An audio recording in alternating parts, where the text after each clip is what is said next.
All right. Is there any public comment? If you want to raise your virtual hand, I can call on you. Herb, I see you waving. Herb. Yeah, I still don't know how to do the darn hand thing. Thanks for giving us an opportunity to comment, folks. So I know you folks are the board's gonna be considering appointing representatives to the merger study committee. I just wanted to say, I think this is a tremendous opportunity for the board, to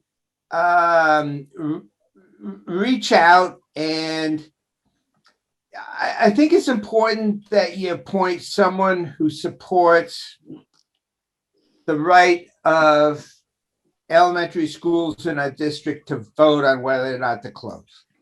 So keep in mind, I'm not saying, that things have to be kept open, but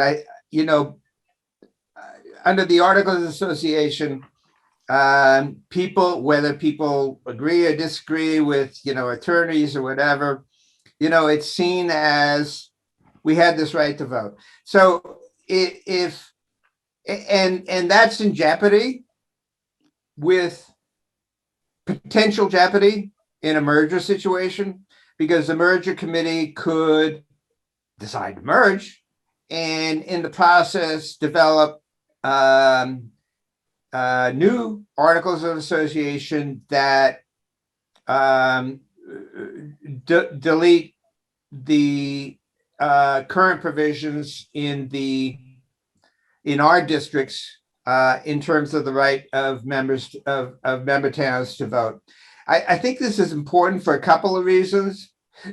So again, really to bring someone on board to the merger committee that doesn't necessarily agree with you.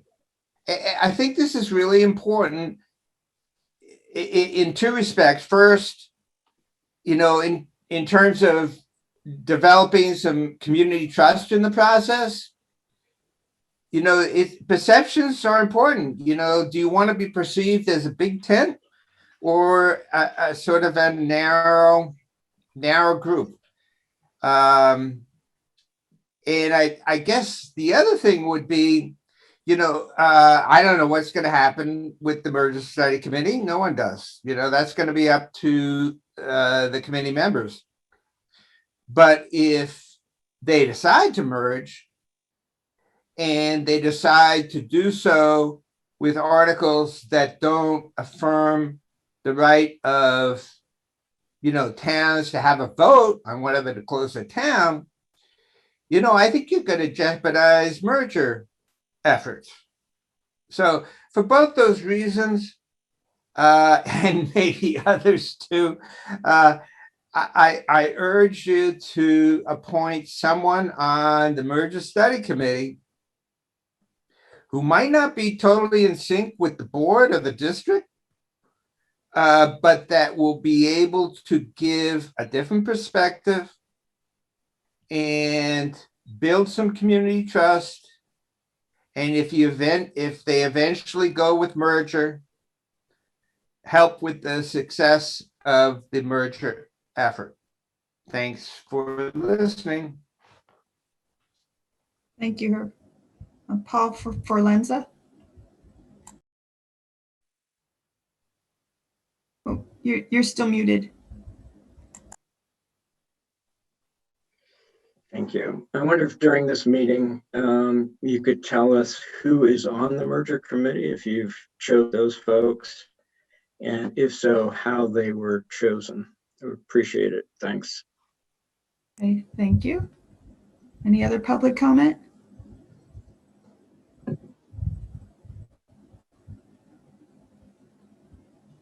Okay. All right. So our next item is the consent agenda. Please note that there were no minutes attached to the consent agenda. Item approve the minutes of 5/25/21. So we'll scratch that off and bring it up at the next meeting. Rob. I'd like to pull item D, please, from the consent agenda. Which item? B? D, approve merger study committee members. D. Oh, D. Sorry, Yes. the second D. There was a typo in the alphabetizing. Oh, yeah, I see that now. Sorry. That's all right. A motion to, so there's a motion to pull the second item D. I second it.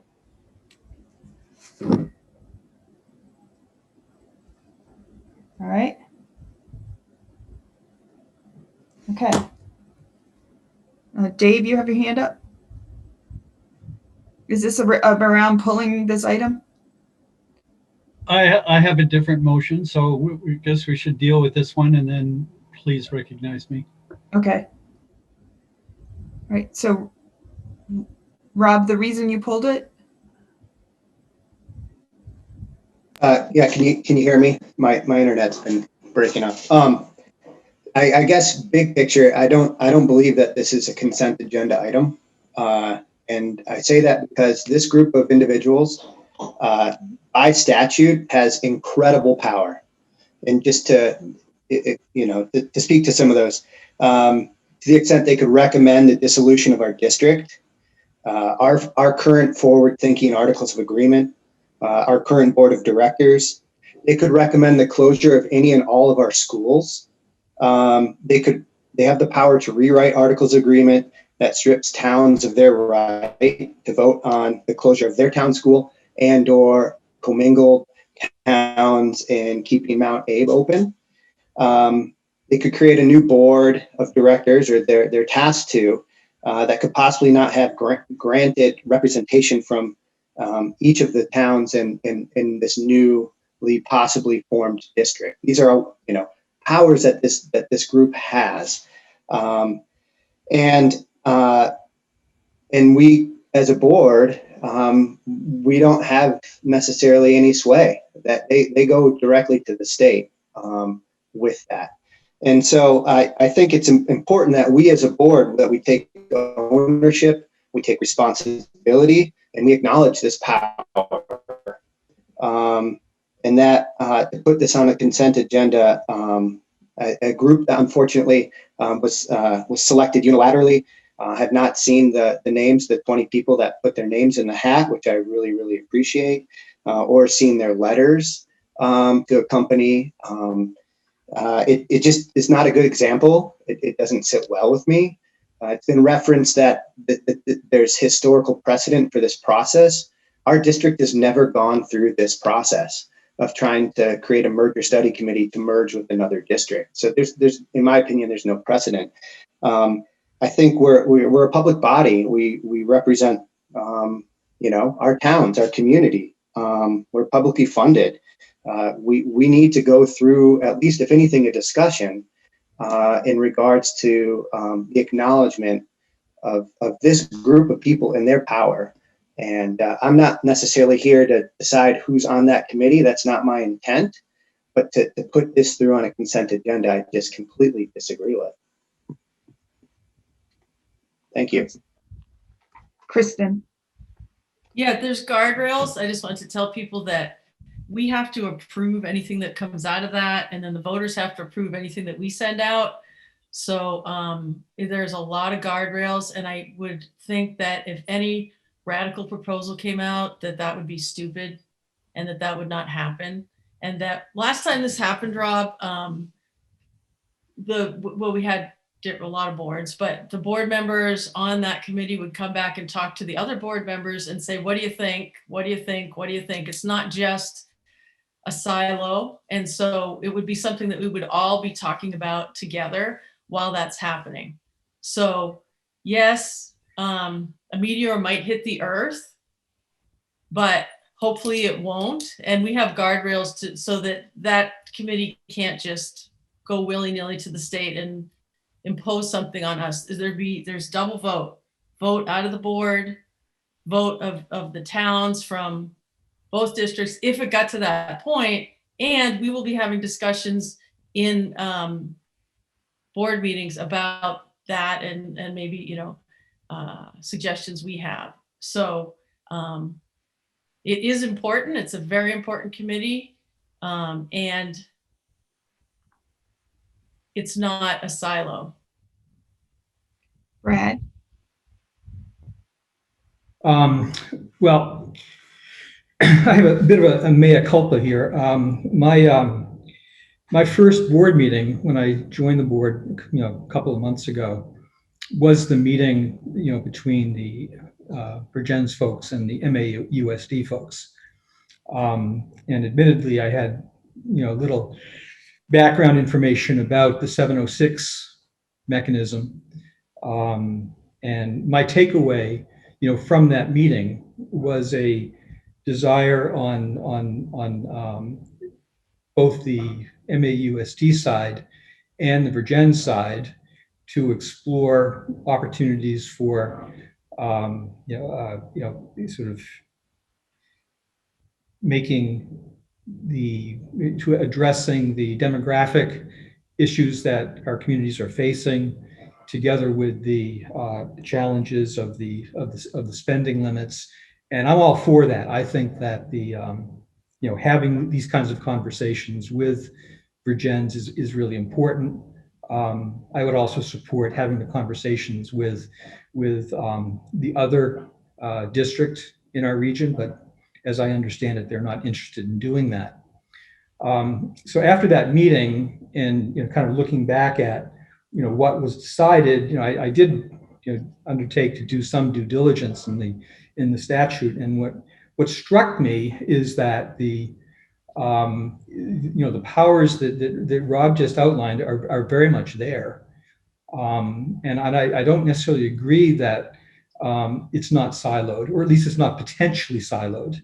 And I do not agree that the guardrails that might be put up through collaboration or participation by MAUSD board members with the committee mean that we are not putting ourselves at some jeopardy of having a decision that is made by a group of individuals, however well-meaning they might be, that is adverse to what we as a board for the 5 towns are empowered to do. And in consonance with what some of the remarks I made a couple of weeks ago about the board taking ownership of this process. And so my feeling is that by entrusting a study committee that is sort of outside our power to, really, ultimately to control, because, the statute itself says that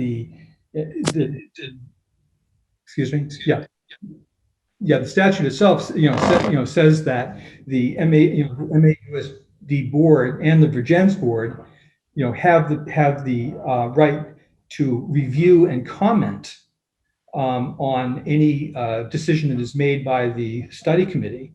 But that doesn't mean that we have any kind of power to overrule the decision by the study committee. So, it's sort of a guardrail, but it's not very much of a guardrail, at least in my opinion. Furthermore, in looking at the statute itself, the 706 statute, 706 BB pretty much offers a binary choice to the study committee, either to say that a union or some sort of a merger is advised or not.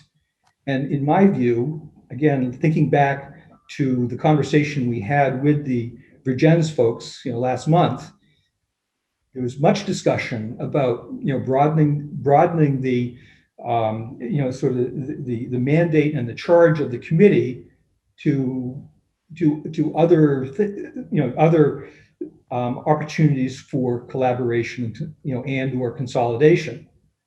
So I'm just worried that the committee, would be faced with either we say yes or we say no, but there's no in between. And I think that is a mistake, that we would be making a mistake by going down that road. I know also that section 706, the sort of the preamble to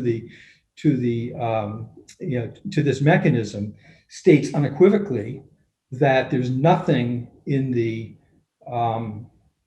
in the chapter, in the article, that prohibits a district, like us, to engage in informal discussions with neighboring districts about consolidation issues or collaboration issues. And I would, again, I would go a bit further than where Rob is at this point, and suggest that that we postpone, or at least hold in abeyance, any establishment of a study committee,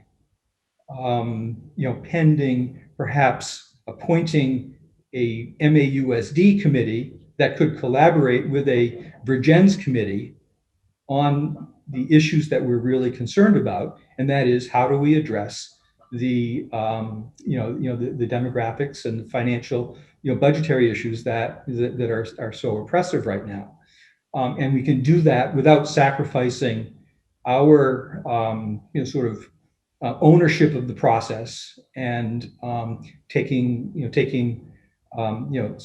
command of it. So those are that's my think on it at this point.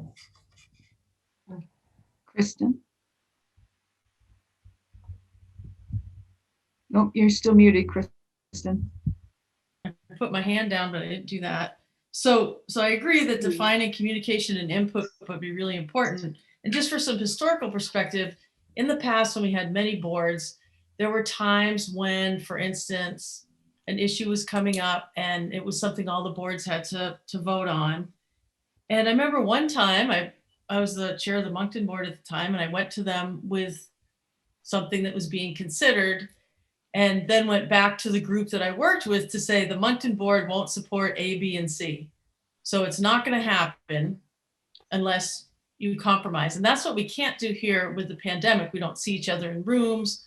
We can't do the politics of school board right now.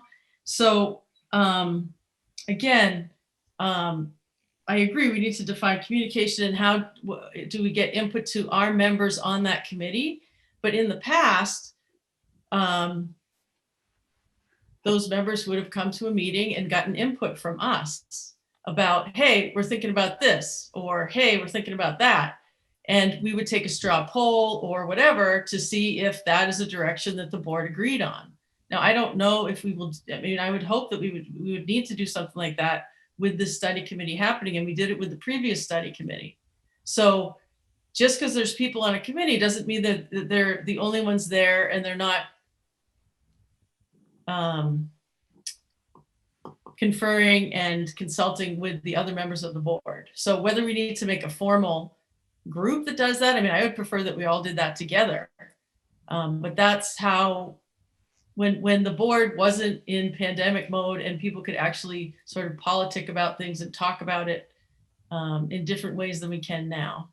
So that's why I'm not concerned about what's going on. I think there are people on there who have different ideas about how to do different things. I don't think that the board is monolithic on anything, as some community members continually say. I think everyone isn't necessarily, wearing all their ideas or thoughts on their sleeves. So I just wish people would be more trusting of the process. Krista? Yeah, I was just wondering procedurally if we should just take a straw poll to see if folks are all in agreement that we want to pull this so that we can approve, because I know there are some other things on there that we probably want to just approve, and then we can continue this conversation if that's what we decide to do. So Krista, what you're suggesting is kind of what's the phrase? Call the question on the motion to pull this from the agenda. okay. Wait, I'm a little confused because I guess we need to vote. We still haven't voted on whether we're pulling this from the agenda. Okay. And so I'm just seeing this is a lot of conversation around something that maybe we need to resolve outside of the consent agenda, but I think we should deal with the consent agenda to be respectful of what's on there. Okay, now I understand. So the motion to pull this item from the consent agenda, take the vote. All right, so, There are comments that still want to be made before that vote's taken, because we could lose on that vote, Krista. So I don't know. I would like to make a comment before we vote. Yeah, I appreciate that. Maybe it's not my role to say this, but if we could keep it focused on whether or not we should keep Right. it in the consent agenda, that might be helpful. Great. I can keep it short. Sure. I'm reading, it's 16 VSA 706B. You can get the statute off of Google if you enter it. I think that we need to look at it in more detail to understand in more depth the strength of what this committee can do with or without our board's approval, which I think pretty much it provides for. And I think that I hadn't actually looked at the statute this closely, and I think that is a serious issue that needs to be taken out of the consent agenda. We need to look at that instead of just not knowing what our authority and what our lack of authority is from the merger committee, because they really do have authority over us to submit it to our voters according to the statute. That's my reading. okay, any other comments? Okay, so the motion to pull this item from the consent agenda and have it be a discussion item, I'm assuming, is what would happen to it. Is that, all right, all those in? Oh, it'd be an action item, would it not? Yes, have to move down to board management and governance as an action item. Brad, is your hand up because you're voting, or a question? Yeah, I'm just following up on what Sandra said. I mean, if we vote not to remove it from the consent agenda, then we have a situation where it's difficult to discuss the broader question of the scope of the study committee. So I would I would not want to be in that position. I mean, I think we need to discuss the scope of the study committee, and by voting on the consent agenda to appoint the members of the study committee, basically have that become a fait accompli, would kind of getting the cart before the horse, in my view. If the board chair has the power simply to put the appointment of the members of the study committee on the consent agenda, does she not have the power to remove it and place it on the broader board agenda? I don't know the answer. Typically, we don't add action items, but I think because it was there, it's not a totally new action item, so we're going to go ahead with moving it to an action item later in board governance, if that's what the vote indicates. And just to be clear, I originally said straw poll because I'm not trying to truncate conversation at all. I just want to be respectful of what's on the agenda. And so if it's more comfortable to do a straw poll and then it looks like, whoa, we might not actually be able to discuss it, then maybe we should keep talking. Well, if we vote right now and decide whether to pull it or not, if we have a vote, then that will tell us our next steps, definitely. So I'm going to go down the list. Krista, are you in favor of removing item D from the consent agenda? Yes. Sandy? Yes. Kristen? Yes. Rob? Okay. Yes. Yes. Okay. Kevin? No. Steve? Yes. Brad? Yes. Andrew? Yes. Liz? Oh, I wasn't muted. Sorry. Yeah. So Yes. All right, Sarah, No. okay. Annie, I'm not seeing Annie. I guess we lost her. All right, so we have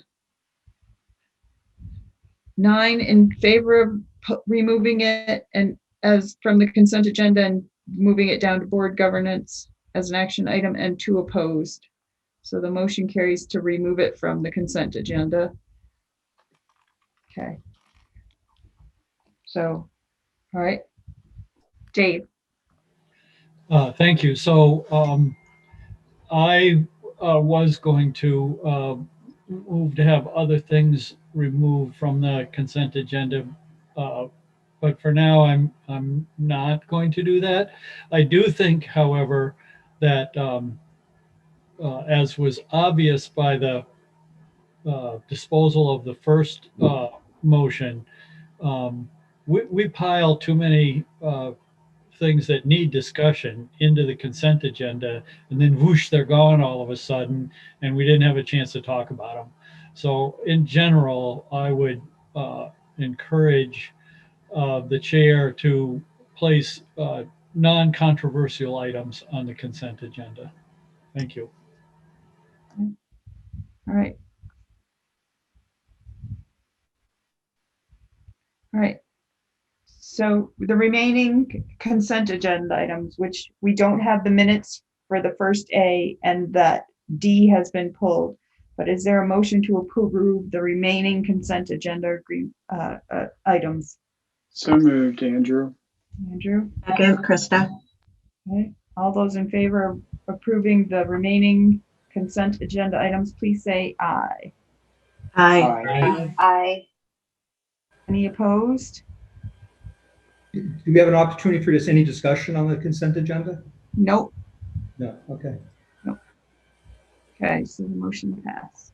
All right. Next item is an action item to accept the monitoring report for 2-point financial conditions and activities.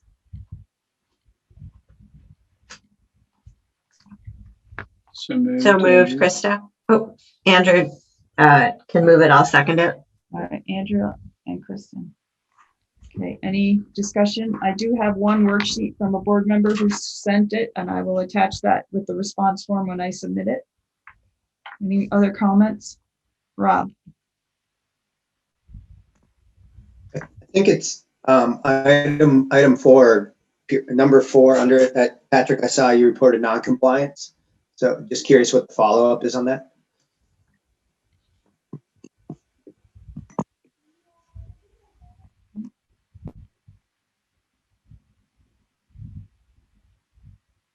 I think my internet is unstable now.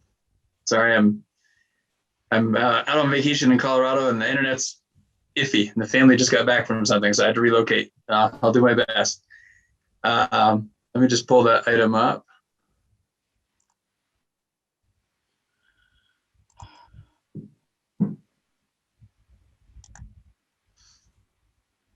Yeah, so this was a situation with tax reports to the state, and we've addressed the situation. We're working to remediate any impact from that. We're feeling pretty optimistic. And that was really, so when I report non-compliance, I have to report a plan to address or to become in compliance. And by way of explanation of the situation and how that was addressed, that was, from my perspective, stating sort of the plan to be in compliance in the future. And I can elaborate, or really I would probably turn it to Floyd to elaborate beyond that, if there's more that you're looking for, Rob.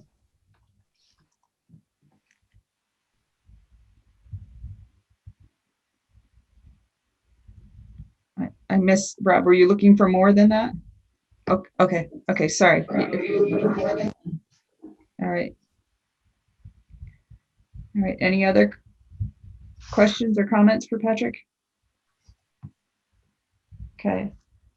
So based on the information provided, does the board find that the superintendent's interpretation is reasonable? Can I see a thumbs up? Or thumbs down? Okay.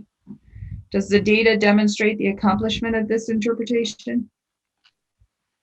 Thumbs up, thumbs down. What's your, all right. All right, so all those in favor of accepting the monitoring report for 2.3 financial conditions activities, please say aye or give me a thumbs up. Okay, I'm seeing any opposed? Any abstentions? Okay, all right. Okay. Next was an update on the financial report. Any questions regarding the financial report? Krista? Yeah, thanks. I don't recall if it was at this meeting or at another meeting, but we talked about being provided with a update on the implications of the budget decisions and positions not being filled on our buildings next year. And I'm not sure where that's going to fit. Could you remind me, Dawn, if that was planned for a future agenda? I think we talked about that in our planning meeting where we were talking about a way to take some of our updates and condense them more so that we could use the time in the meeting for the longer discussions we needed. And I think that's where we talked about the connection between what budget changes were made and sort of as a superintendent kind of report. I think that's how we talked about it, Patrick. Do you remember it that way as well? Yeah, I think that sounds right. So I think it's our hope that a lot of these updates will come in a written form so that we can have more time in the meeting for discussion and less time, going over the updates. Right, I get that. I was just wondering, so then will there be a superintendent report on that question? Can you repeat the question specifically, Well, Krista? I guess we were talking in the community engagement committee and just trying to get a better handle on impact of our budget decisions or our budget situation for next year on staffing and what that's actually going to look like, and sort of making the connection for the board between what we put before voters and was voted on in the fall to what that's going to look like in our schools next year. So in terms of positions filled or unfilled since passing the Correct. budget? Okay. Correct. What if I added a line in our notes that just kind of showed an up and down? Would that address that particular issue, or do you want more depth than that? Well, I mean, I think, Floyd, in your report, you share which positions were budgeted for and not filled. So we can see the deficit there, but I guess, a better understanding of what that's going to look like on the ground for our classes and class sizes. More programmatic than facilities. Exactly. Financial. Okay. Yeah. Okay, Steve? So Floyd, at this point, your fund balance should be closer to reality as you're hitting the end of the fiscal year, right? That's correct. Did the audit have any effect on that at all? None. Okay. Okay, and Sandy? I wanted to follow up from Krista's comments, only because I was part of that community engagement committee meeting. I think, Floyd, I think you pointed out how the budget is affecting, in essence, concerns about the ends, because we know that class sizes are reducing, we know that staffing is reducing, and I think what will be helpful as a board member is to remain informed by Patrick, the superintendent, on sort of these changes that are happening. So during the community engagement committee meeting, I learned about some staffing changes and people not in classes getting smaller and things moving, and I didn't know any of this. Mostly because, one, I'm not in the particular school anymore, or other ones, and I'm not aware of, all the things that are happening. And I totally get that that's really an administrative issue, but to the extent that it has impact potentially on ends or not, being informed that these sort of major changes that are happening in the schools would just be great, so that I'm hearing it from like in board meetings and being informed instead of hearing it just, from here and there, just because people are, just know because they're more connected to the local schools.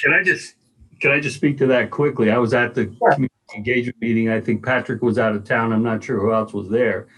And to that staffing change, that was a decision made prior to budget build that those positions weren't going to be there. So I'm not sure in that particular instance, that information was brought to the community engagement or the community engagement committee, something that had already been discussed, vetted, and voted on by the board. So when you got the information, it was really late because of the avenue and way, the direction and the way it came. We knew when we built that budget that teaching position wasn't going to be there. Gotcha. So these were discussions. I only started in March. So if these discussions had happened before, I might have just been. I wanted to make the point that there's a lot of weight put on the emotion of that conversation in that meeting, but it was discussed, vetted, and made with forethought, not just here's an opportunity to cut a position, which is kind of the way it was presented in that community engagement. And I think that was a little unfair. And I think it's important to call that what it was. That the board really did know about that position being cut well before the budget build. Okay. I mean, there were members on the committee who had been there before, so I wasn't aware that they all were aware of it either, though, Floyd. So that's why I was taking from their lead as well. It seemed like it wasn't, because I am a new member, so I totally get that. So I could totally get where things might get missed in meetings and stuff. And I think that's why we talked about building it in, seeing if that's something that Dawn and Krista thought was appropriate to build in the budget to somehow just keep us updated along the way as maybe a line item, so that we just know that we're informed, and then it becomes a regular thing as it connects. Because to me, really something as it connects to the ends, and it's a nice way of being informed, making sure that we know that as a policy, as things play out, we see how it plays out, as the year goes by. And I think that's why Krista brought it up, because wondering if we could get it into the agenda somehow. Yeah. Okay, Dave? Thank you. Floyd, if I may ask, what's the status of bookkeeping vis-a-vis state requirements at this point? Well, that question's pretty wide, Dave. I guess I'll answer it that we're in compliance of all items that are required. We're timely. I think we're in pretty good shape. I don't think there's anything, our audit would have reflected anything that was off. I'm sorry, I misphrased my question. So the state has put forth this requirement that everybody use a certain bookkeeping procedure and certain software program. I believe they put that on hold or rescinded it or something, and I just wondered where we are with regard to that. Perfect. I'll speak to that for a moment. eFinance is the software program that the state has moved forward with. We have internally chosen at this point to continue with iVisions until such point that the state's program allows us to be able to come through an audit without putting the board in jeopardy. To give you one really high level, fast example, the current software would allow our accounts payable person to go in and change the name on a check that was printed afterwards in terms of how we would record that going forward. The opportunity for some serious issues, the checks and balances just aren't there, would create some real audit challenges for us going forward. So the solution going forward until eFinance is an accounting software that doesn't need the 16 Band-Aids and the 5 spreadsheets to be able to reconcile your bank You should be able to do that within your accounting software. We've chosen to go ahead and carry the cost of iVisions, which is clean, allows us to be fully checked and balanced until whatever period the state's program works. It is an additional $24,000 for us to carry that.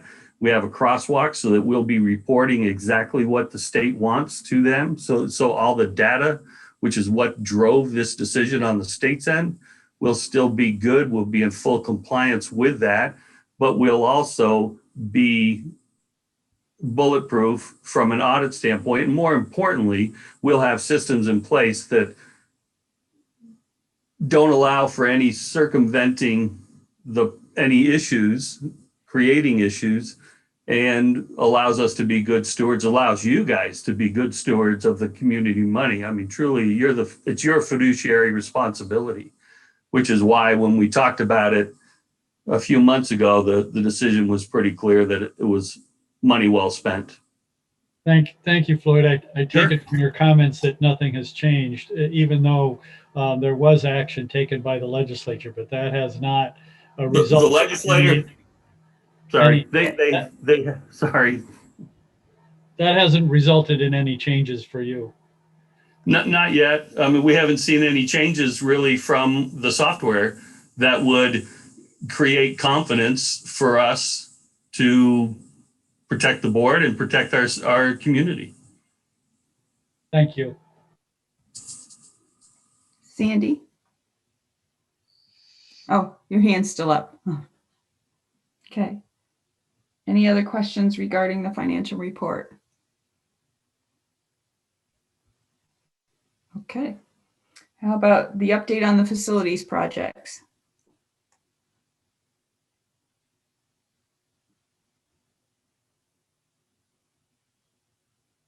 Okay, I'm not seeing any. All right, moving down to board management and governance, an action item to accept the monitoring report for 4.7 governance investment. So moved, Andrew. Andrew, okay.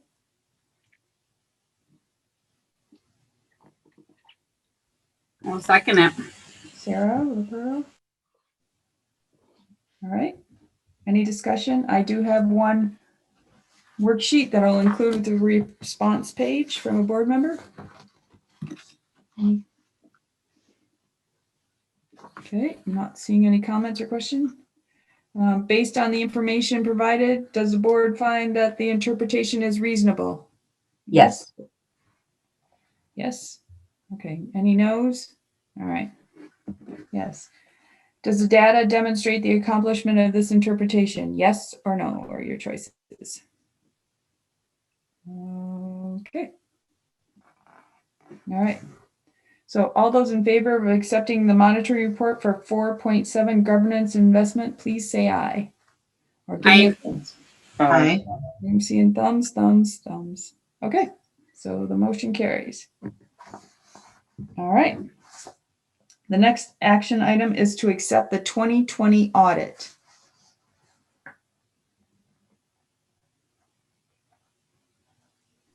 So I need a So motion. moved, Andrew. Thank you. Thank you. Second. Steve seconds. All right. Any discussion?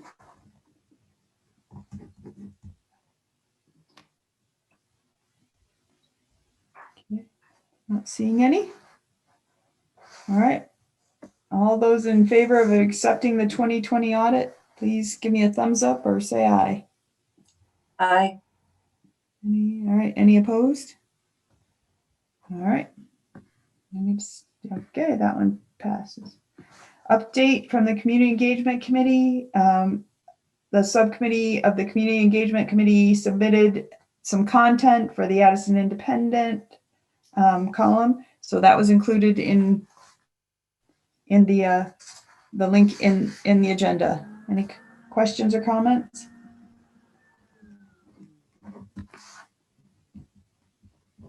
All right, not seeing any. Okay.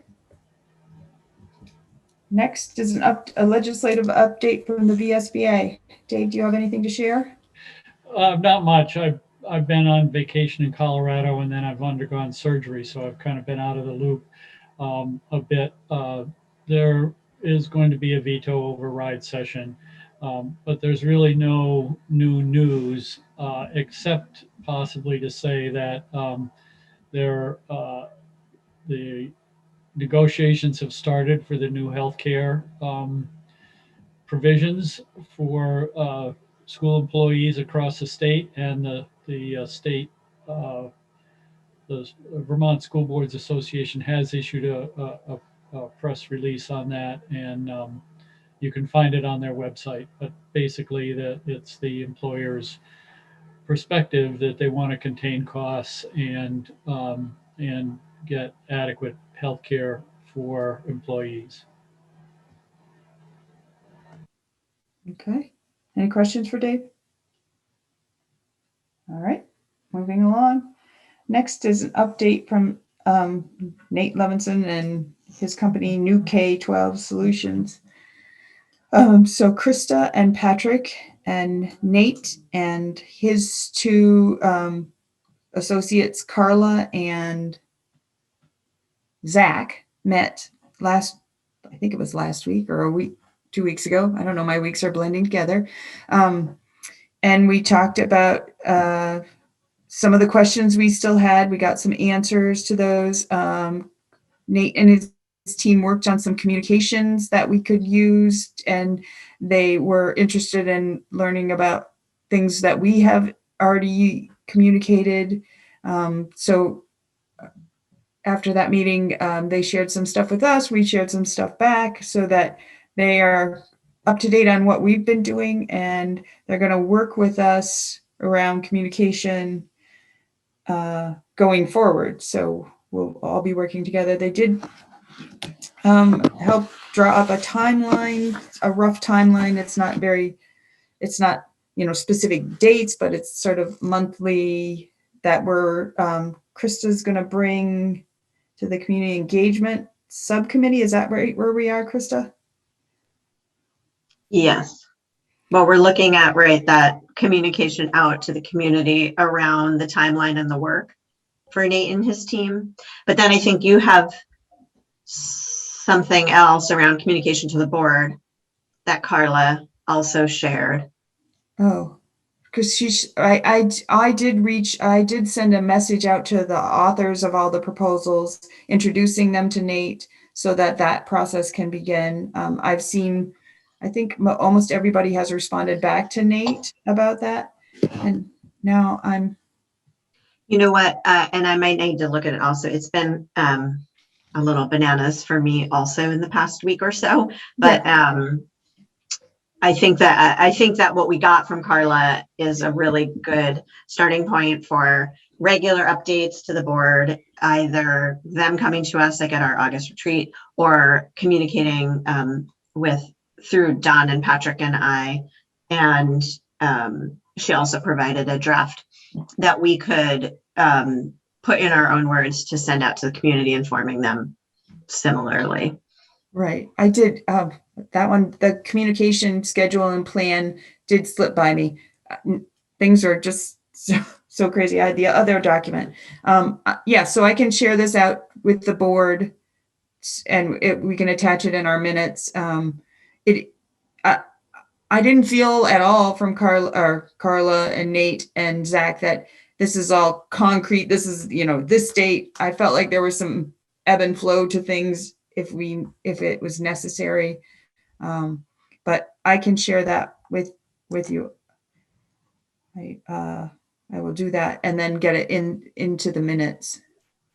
I think that one thing that was really helpful was just hearing from them how they would kind of benchmark the work and communicate with us about that work. And that was a concern that I had raised early on, and others I think too. So I think that's going to be really helpful. And included in the process also is a lot of opportunity for us to provide input around the forming of the community engagement committee or the community input committee. Right.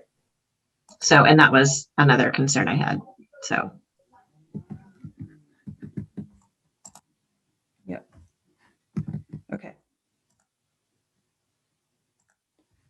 And so I will get this also to Chris to put in our minutes. Sorry about that. It really, things have just gone from one thing to another, and I think that one slipped out of my radar. So, okay. All right. So that's where that is, and that'll be coming. Next item is a discussion around the lease for central office. And Patrick, you moved again. You have another location. Trying to find the right spot between background noise and internet connectivity. So maybe I found the sweet spot now. Yeah, so our lease is practically up at central office, and we don't really have a long-term plan yet for where central office would relocate to.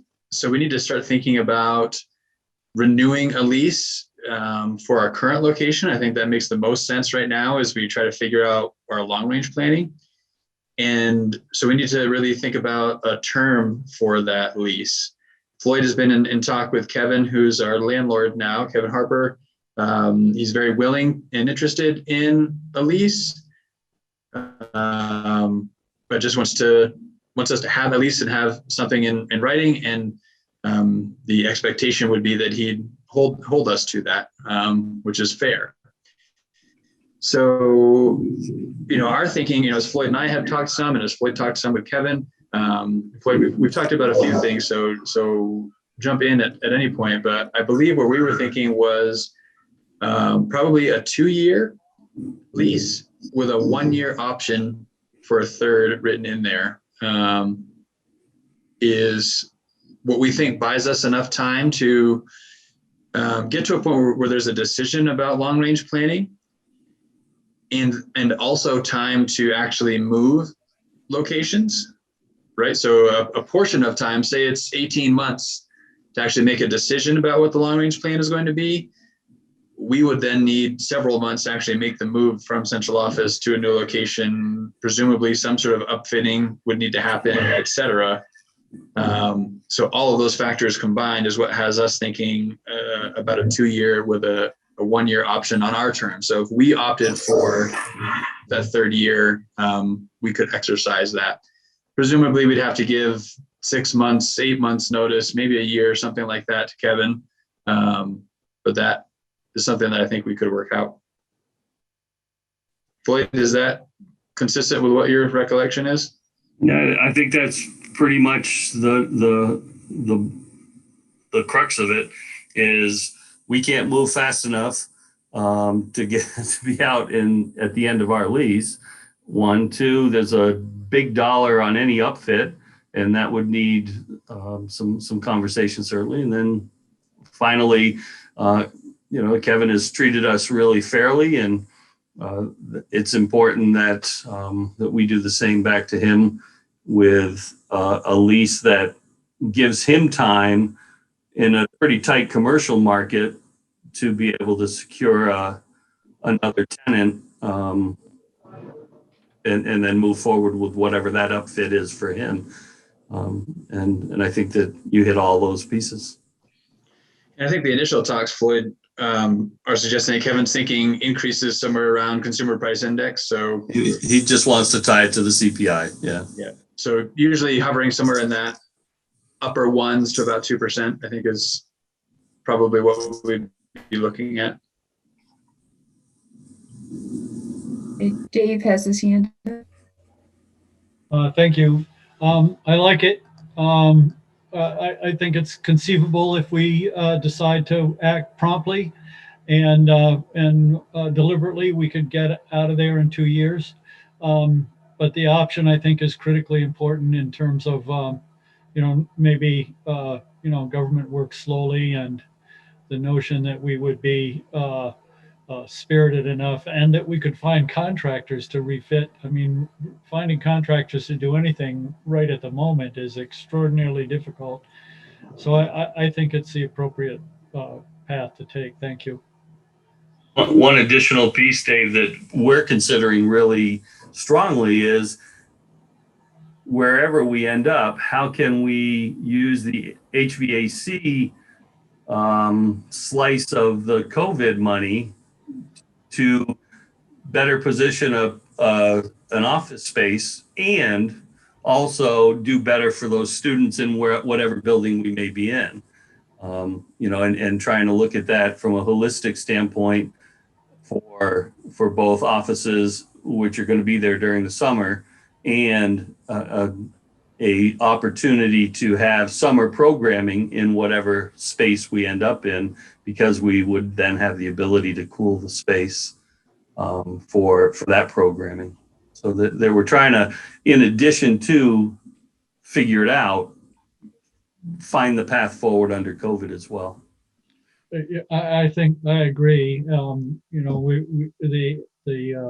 My understanding is the COVID relief money is maybe most flexible around HVAC projects. And we do have global warming, and we're going to be asking these kids to be in these school buildings when it's 80, 90 degrees. So I think we ought to act deliberately in that regard. Thank you. Okay. Andrew. Yeah, so either Patrick or Floyd, can you remind us what our current costs are annually for the lease on central office? We're running, our lease is $55,000 per year, and we're on a triple net for roughly another $500 to $600 per month average. So right around 60 grand total. All right, thank you. Okay. Sure. Rob. Yeah, I echo what Dave said. I support it. I know people get up in arms about spending $50,000 or $55,000 on leasing a building, but I also don't know if people would support spending $1.5 million on updating existing infrastructure just to move a central office. I mean, at that rate, that's 20 years of leasing and renting possibly for the cost of updating a building when we have so much flux. And to that point, Rob, we could buy the current building for far less than that number and have the opportunity to lease space that we're currently not using or program. I can't imagine it would be a difficult conversation to say, let's go buy real estate in this market for us with a declining population. But financially, it's a better move.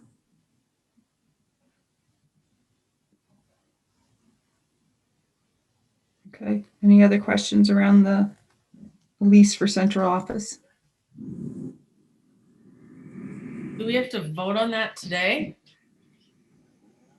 Well, I think that's a good question of whether or not that requires a board vote. That feels somewhat gray to me. It's not acquiring property, and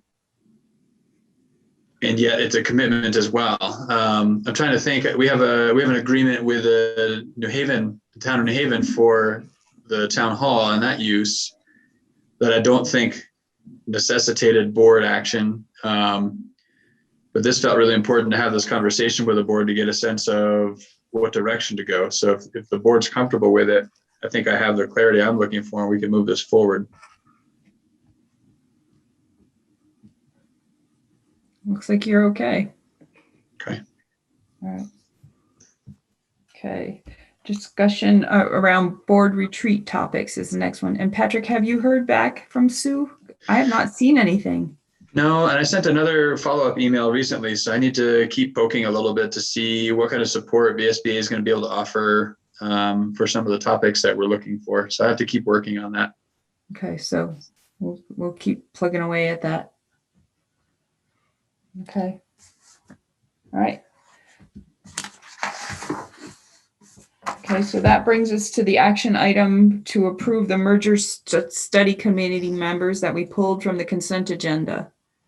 So how would you like to handle this? Would you like to start with the motion, talk through it, or do you want to have the discussion and sort of see where everybody is and and then make the motion. I'm open, if you're open to relaxing the rules a little and navigating it in a way that works for everybody.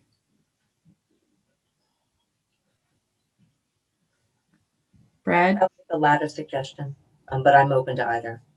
Brad? Yeah, I would think we have a discussion first before we move into a motion. Okay. Dave, what are your thoughts? I was going to make the motion because I thought that's the way we acted. We have a motion on the table and then we discuss it and then we vote on it. Amend it maybe, and then we vote on it. Yeah, I'm extending it, or I'm willing to be flexible. If you want to do it another way, I'm willing to approach it a different way. Steve?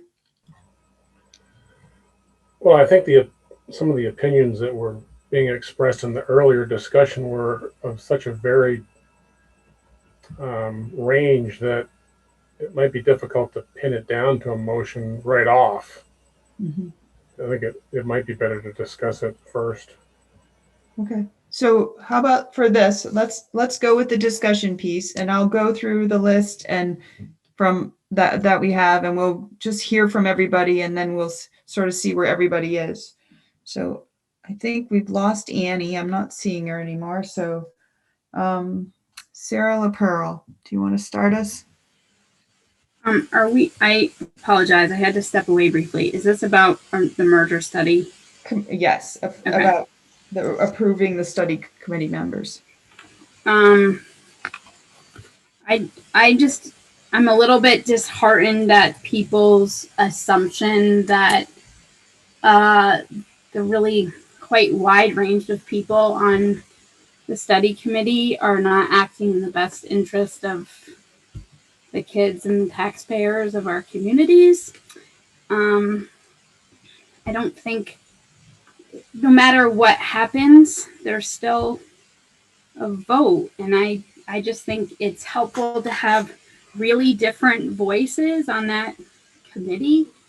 And I get the board member things. Like, I really don't need to be on it. I don't have, I'm very interested in being a part of that kind of problem solving.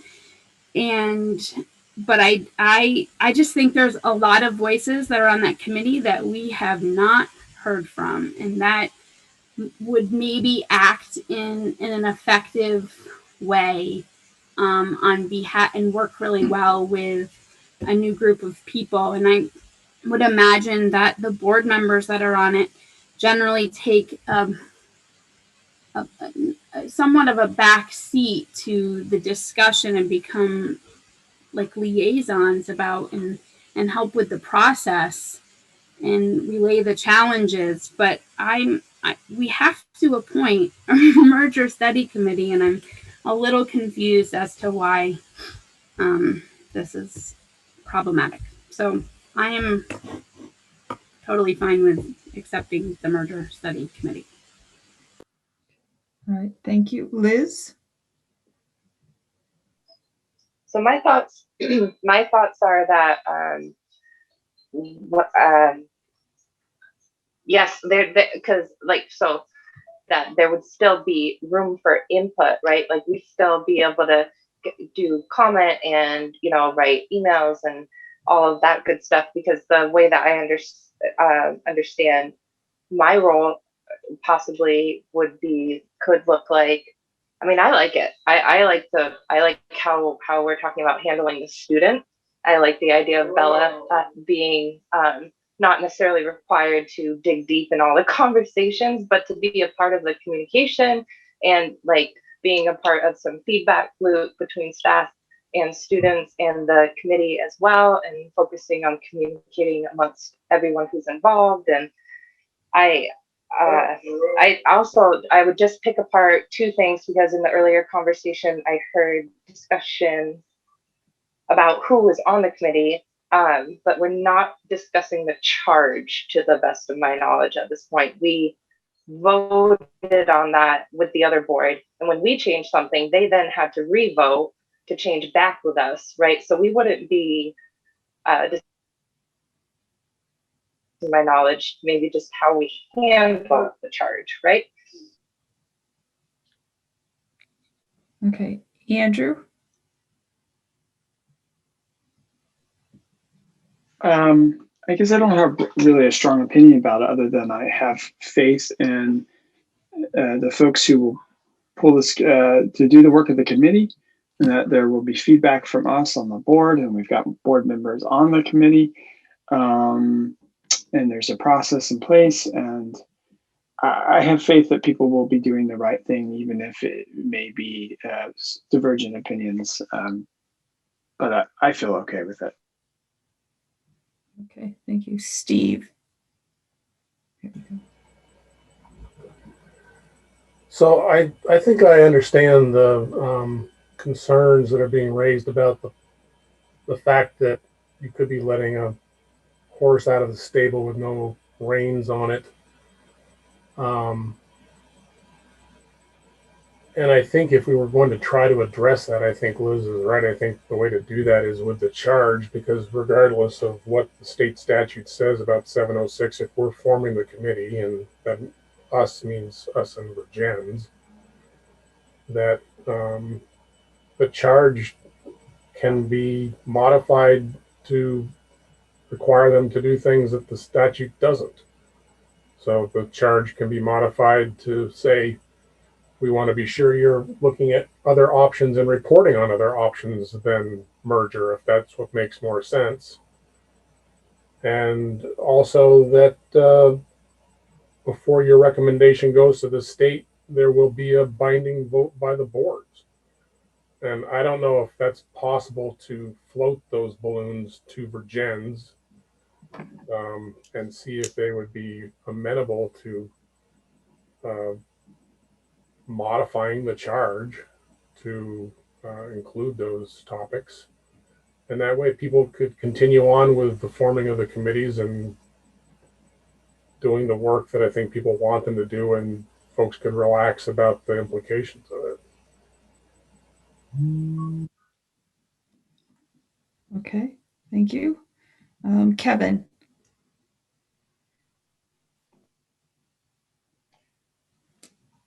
I I agree with Liz that the charge has been set. We've talked with Virgins about forming this committee. We are basically looking to staff this effort. I was pleasantly surprised with the diversity and the fresh faces that are on this committee. I'm a little concerned that there are people that may be thinking that their point of view is not being adequately presented, or they just want this thing trumped up or railroaded to be their point of view, and that's a little disheartening. I think it is, by forming this study committee, it is a pretty narrow scope. And by statute, the school boards cannot approve or deny the action, but it does go to all the voters in the district, who ultimately have the say before it goes to the state board. It's not true.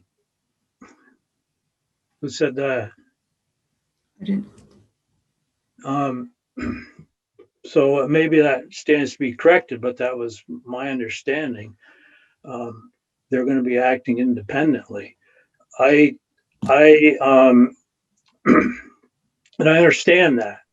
I think, I think we are sometimes getting too focused on a specific point and not looking at the opportunities here. If it is a binary decision, but nonetheless, there is, if it's consistent with the Act 46 merger, there is a fairly thick report that goes along with that decision that outlines the pros and cons of the recommendation. I think, and then the other thing is we can't afford to perpetually contemplate this thing.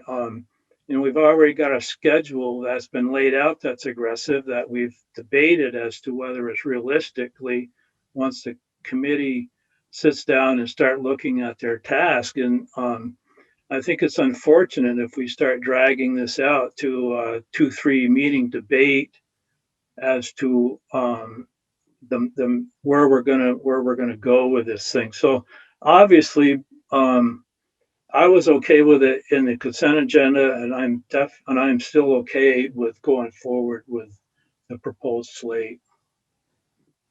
Okay. Thank you. Dave?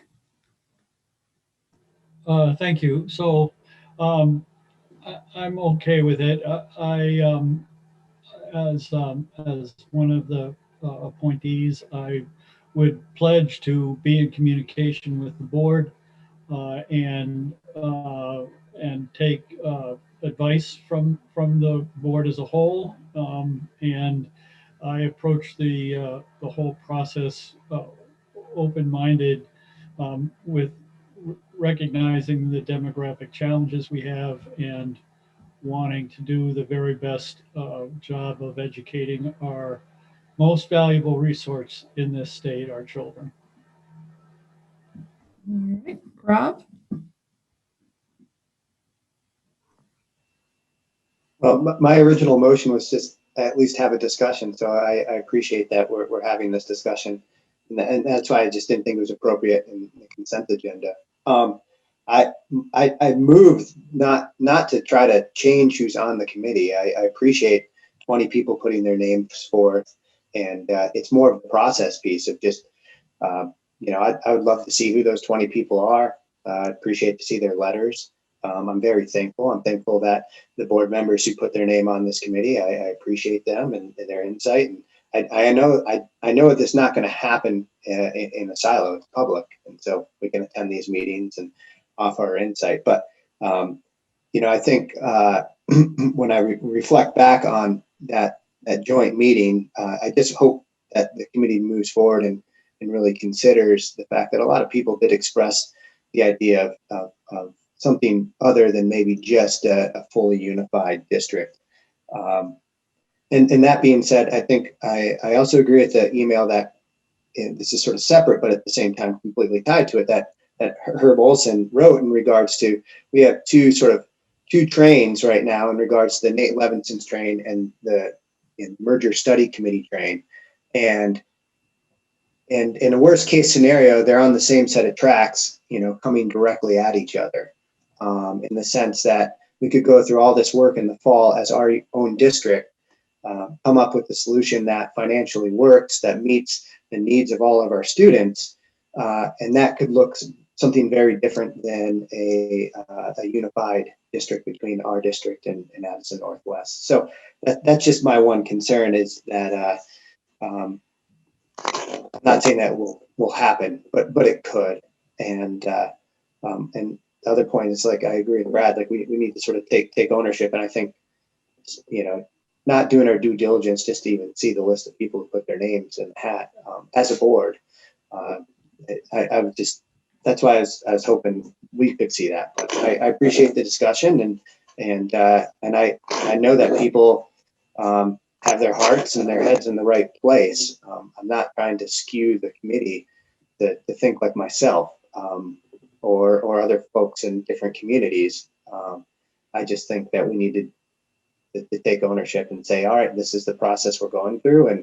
And I'll be honest, I didn't quite realize the power that a 706 merger committee had. I would have voted differently, in all honesty, if I would have known, so that's just where I'm at. So I appreciate everyone's opinion. Thank you. Okay, Kristen? With an N? Okay, not Yes. an A. Sorry, my ear.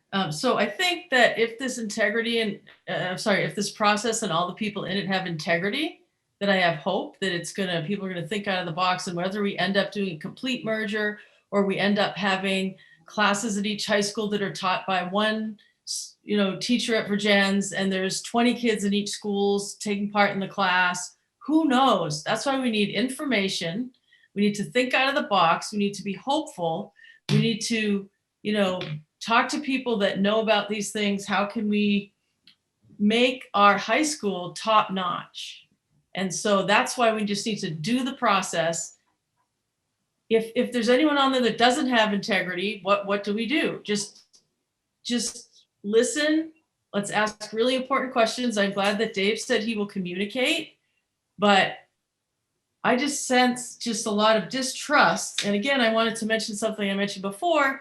The board before, it was about negotiation and compromise and thinking outside of the box and but with the kids at the center. So that's, it's weird because this board has had to be in the pandemic mode for so long, but integrity, hope, and let's do it for the kids. Let's start the committee. I'm okay with it. And I appreciate Dave's sentiment, and I hope that the other people on that committee would have the same intent. Thank you. Okay, Sandy? Thank you. It's my own fault that I inadvertently, missed this meeting when the merger vote was made. I just had the wrong date. So, I regret that. It was early in my tenure. The other is I'm not sure I would have known what 706B said. It's funny, I looked at other sections, but not B. So what Steve said about, it may be too late, clearly, because we've already voted as a group. And I don't think I'm making a proposal that we change the mission or the charge that's been given to the merger committee, or I don't even know to what extent we would have that authority. I should have realized this months ago when I was, getting input from community that it is a strange sort of melding of our process. Can anyone inform me, what was the budget we approved for the merger committee? I believe it was 25,000. Right. So we have a merger committee that has an enormous charge. When Act 46, when they put that committee forward, I'm guessing it was under the same statute. What they did to decide to bring MAUSD together, I imagine they had a lot of resources available to them. We have just passed in our past meeting to approve close to $100,000, I think, right, for Nate Levinson to work with us and to put a great deal of time and effort into the proposals that have been made just for MAUSD. And now we have a merger committee that has a budget of 25 that literally could make a proposal that goes to the voters that doesn't, I'm not saying it wouldn't happen, but it is sort of strange that we have these possibilities.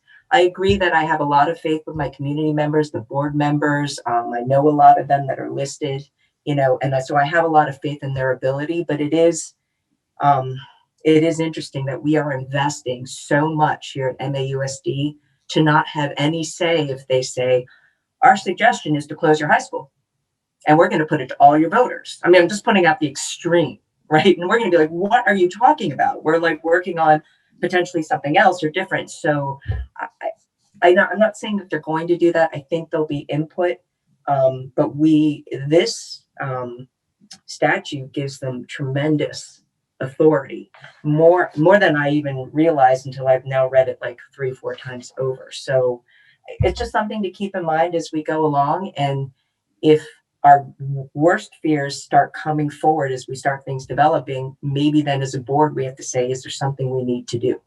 If things seem to be going and they're listening to what the process is happening, that we're spending so much time and effort on with Nate Levinson, which is a lot, right?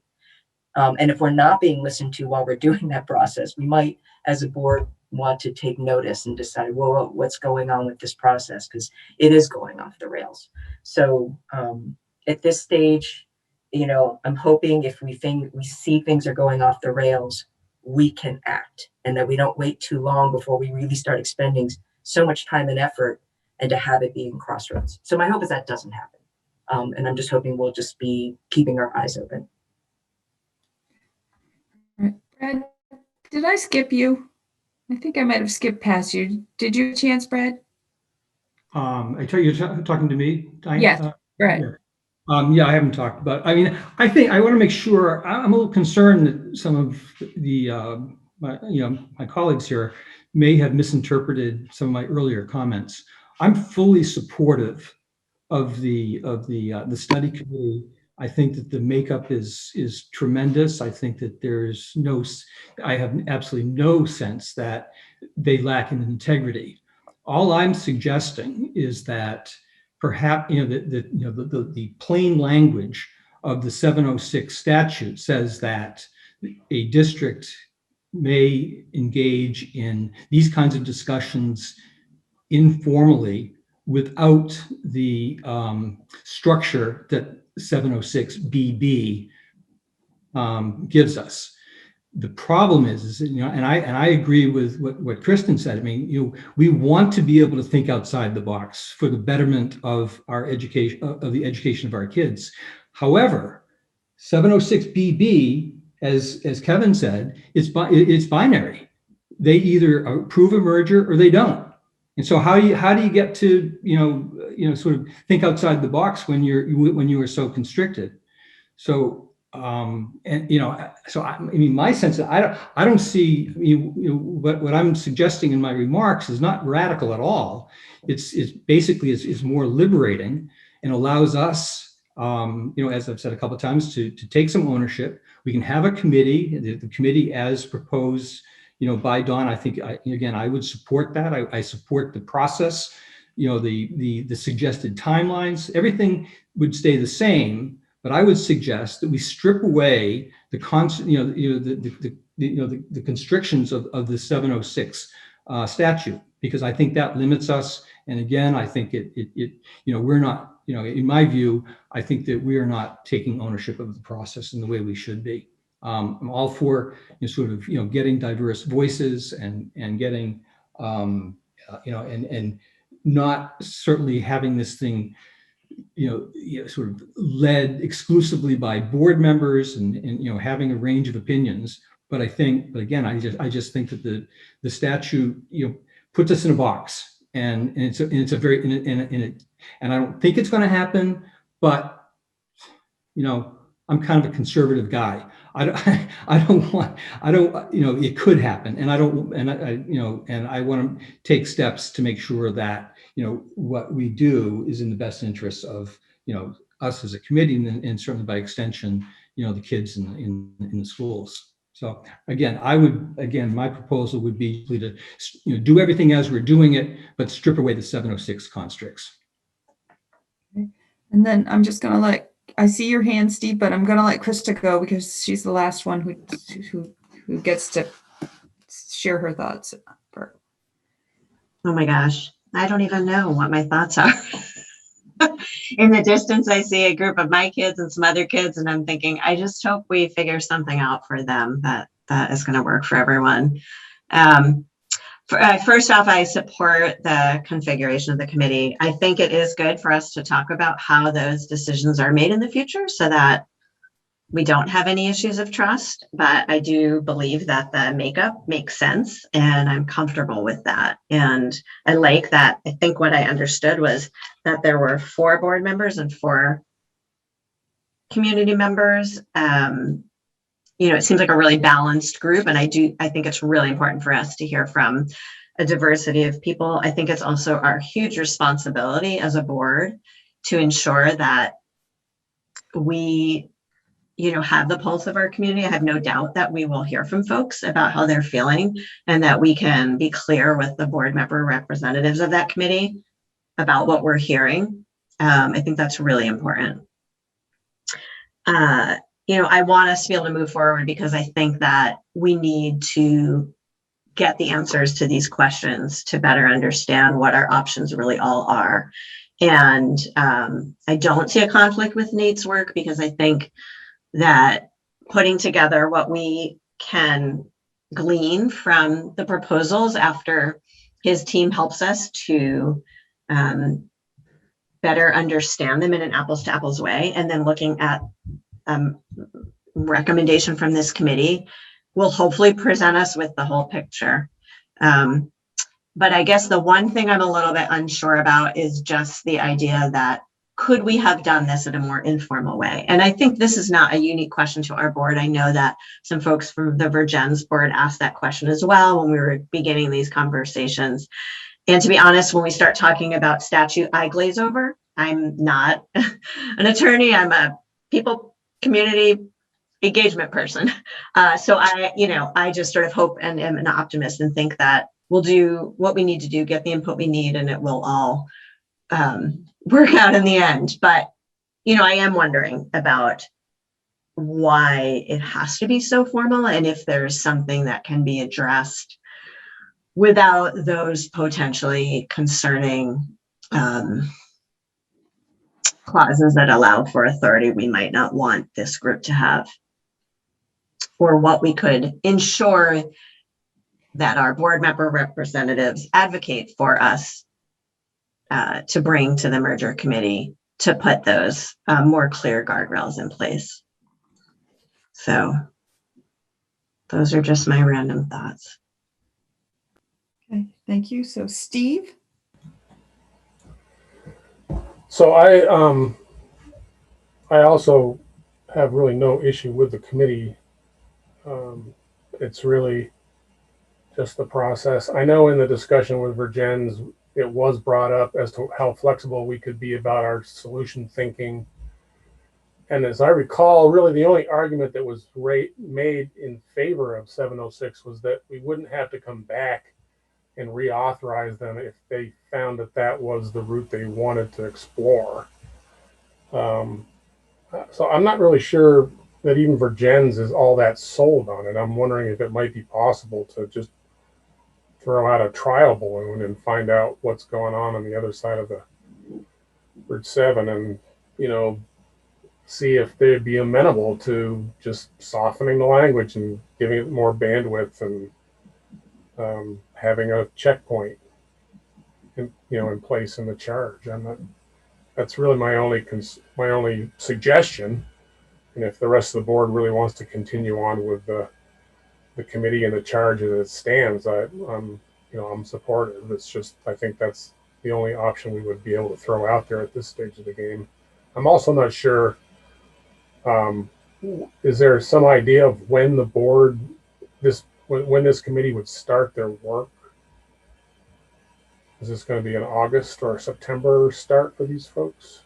So the Virgins committee, the Virgins board has already appointed their people. So they're just waiting for us to appoint, and then that group has to get together and start planning. Right. So this would really kind of hold things up if we were to try to get because obviously no board is going to be able to act over the summer until August or September if we're going to change the charge. Right. And this is our last meeting until the retreat, correct? Correct. So that means really that's the only suggestion that I have, and other than that, I'm supportive of whatever the board feels is the best way to go.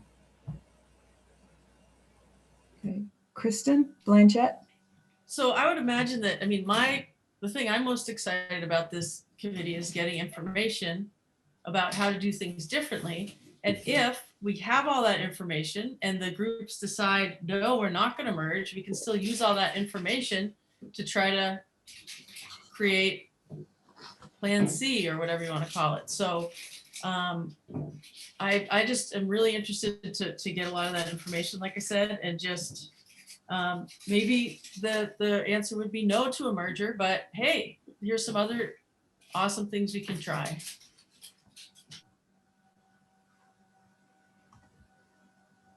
Okay, any other comments? Krista. I'm just wondering if we could even ask at their very first meeting for this group to consider a requirement or something that requires their recommendation. I think Steve might have mentioned this earlier, recommendation to be approved by the boards before it goes to the town. Again, I'll just say that I can't imagine if we're not psyched about it as a board and then it goes to the town, I really have a hard time imagining it going forward anyway. But I think that part of the process makes a lot of sense to me, that it would come through us first. And I hear that. I'm not sure we can strip away statutorily granted authority of the committee.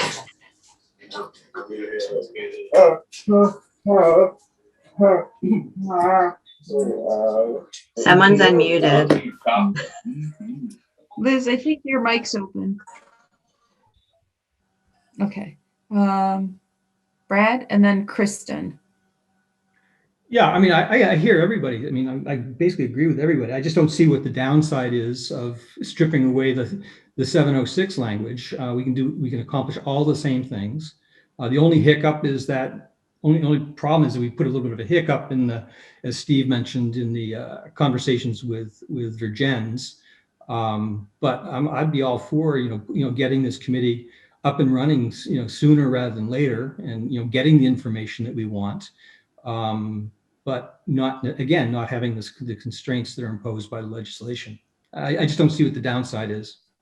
And so I would, if the time comes, I would just make a motion that we, that we sort of put the authorization of the 706 study at least on hold for now, and engage in the same process that we've been contemplated, but again, without the 706 constraints.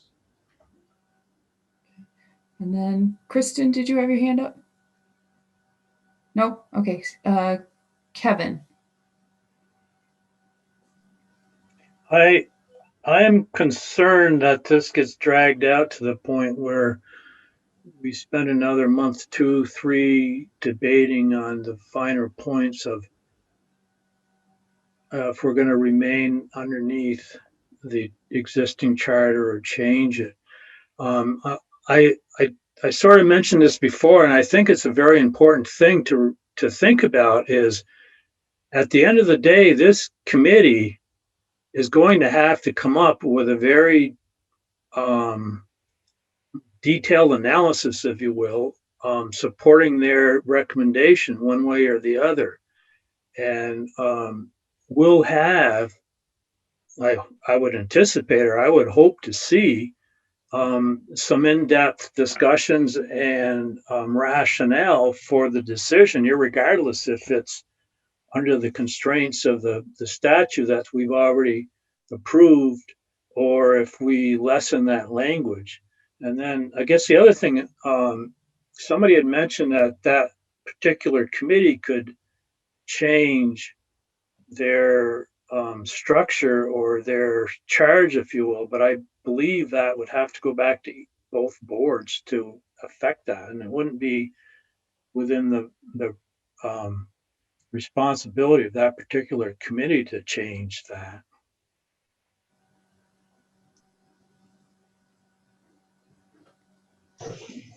Also worth just thinking about in terms of relationships with Edison Northwest, because this would be sensitive in terms of process.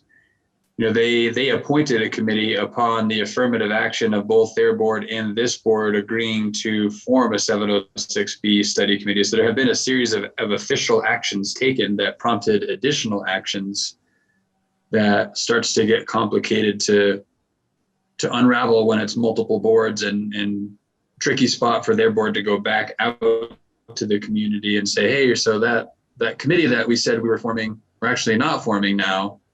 And the process of undoing that. So I don't think anything's impossible to undo, but important just to be aware of those complications as well.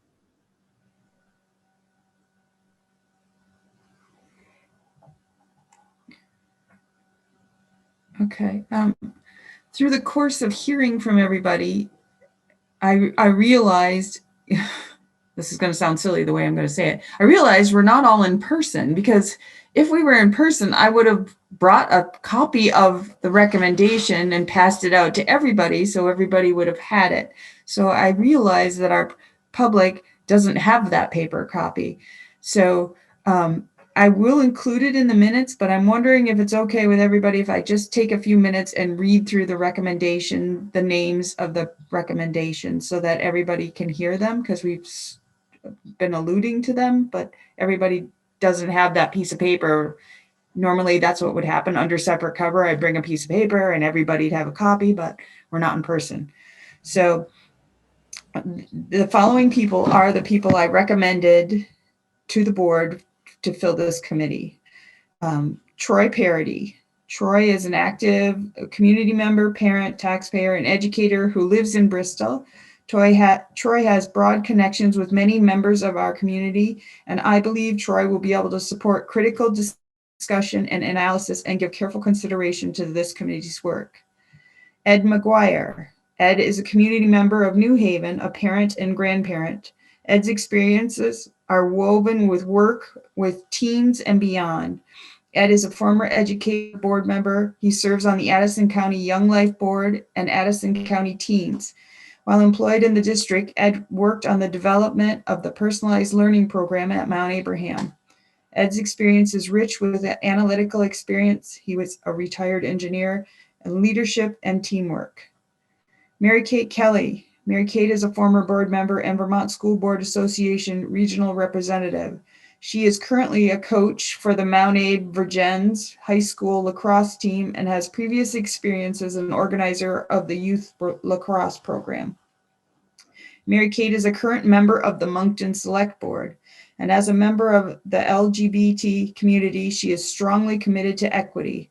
I believe Mary Kate has the ability to look at a problem in a fresh way and a willingness to consider all options. Dustin Corrigan. Dustin is a former Mount Abe graduate and currently teaches high school PE. He is a varsity soccer coach and middle school baseball coach and a Bristol community member. Dustin is open to problem solving and finding solutions to better serve our students and communities. Stephanie Rossier is a parent, Lincoln community member, high school science teacher, and proficiency-based learning coach at Mount Abraham and MAUSD. She collaborates with district educators to provide and improve curriculum and instruction practices. She is passionate about creating educational opportunities that help our students develop a solid connection and prepare them for their broader life. Stephanie is knowledgeable and has the skills to problem solve and work towards finding solutions to tough problems. Board members who expressed an interest and willingness to contribute to this truly important and hard work ahead. They came prepared with knowledge of the district's current challenges and a willingness to work together and investigate a sustainable plan for the future of MAUSD. And there were 5 board members, and I'll get to the 5th in a minute. So the 4 were Dave Sharp, Sarah LaPearl, Kevin Hansen, and Brad Johnson. When we were talking, the board expressed an interest in putting a student representative to the study committee. After considering the fact that the student reps serving on the boards do not have the ability to vote, and that our neighboring district did not appoint a student, I am making this recommendation. I recommend that we designate Bella Courier as our student liaison. Bella would serve as a link between the student body and the study committee. She wouldn't actually sit on the committee. Bella would inform the students about the ongoing work of the study committee and organize, gather, and share student feedback and input with the study committee. And I recommend that Liz Sayer partner with Bella in this work, and if possible, some of the other teachers that were interested that were not chosen would be able to help to support this work. And I'm happy to share that list with them. On a final note, I was really grateful to have the 20 plus people interested in and willing to serve on this committee.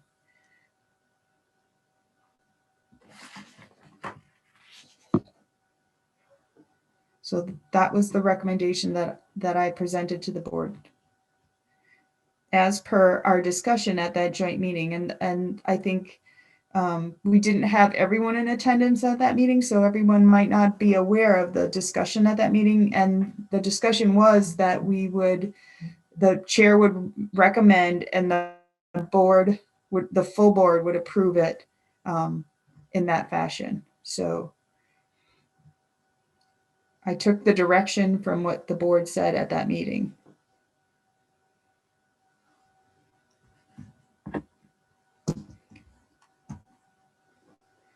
So knowing all that, have you now formed a motion that you wish to make?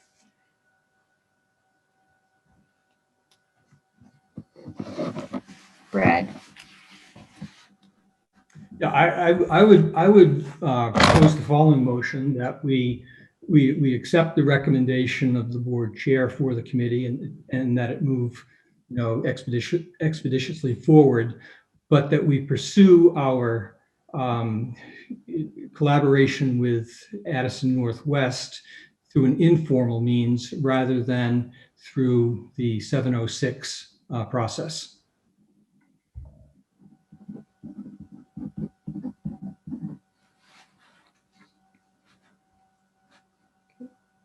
Rob? I second that motion. Okay. Any further discussion, comments?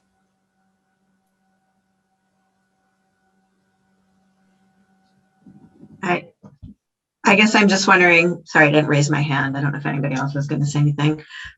Are we, through that motion, are we authorizing the board chair to reach out to the Addison Northwest board chair? Are we saying explore the willingness of Addison Northwest to pursue this informally, or are we saying that this is, I guess I'm just wondering about a couple pieces of clarity. And whether they're important to include in this or not. So Brad, you made the motion. What were you thinking, Brad? Yeah, well, my sense is that, I sort of get what Patrick was saying, that it might create a bit of an awkward situation with Addison Northwest. But my responsibility as a MAUSD board member is to our community, not to Virgins. And so I think that it would be, my intention would be that we would basically tell Virgins that we are very much interested in this process as we have discussed it to date, but that we do not want to, again, constrict ourselves by the sort of the very narrow focus and of the 706 process. Kristen Blanchett.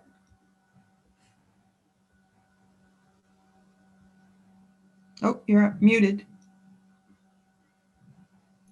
So I'm planning to vote no on this motion. So then what would we do if this doesn't get voted in the affirmative? So if somebody had another motion, we could try that, or the board would then determine, the board gets to determine the next, another motion, a table, Rob? Yeah, I support Brad's motion in the sense of keeping as many options as we can for our district on the table. And like Kevin said, and multiple people have said, it's a 706 charter, it's binary. And it's hard to get creative in sort of a binary situation, whether it's either black or white, yes or no. So that's why I support Brad. I think an informal meeting of these two merger committee, or the committees that have been formed, to really explore this and not being constricted to an up or down or left or right or a black or white, seems to give our district the most options moving forward in a landscape that is still changing really, really rapidly in regards to so many factors within our district. So, and at the state level.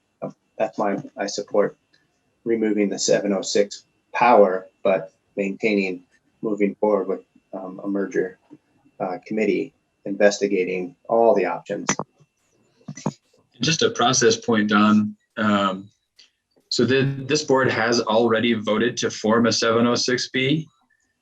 So it can undo that, but I think there would need to be a very clear rescinding of the prior action taken.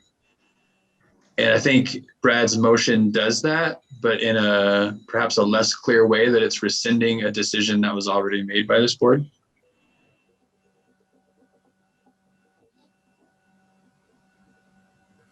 Hmm. I have a question. Okay. Don, I hate to interrupt. This is Steve. Yep. But I actually have to leave. Okay. So I just want everybody to know that I'm in favor of what all you all vote for.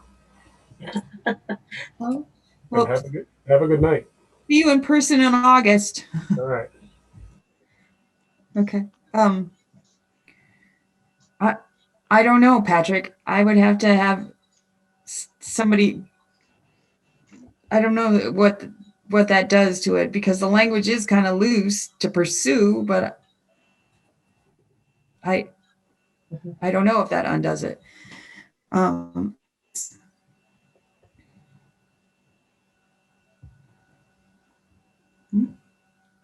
Did I go Liz? out? Liz?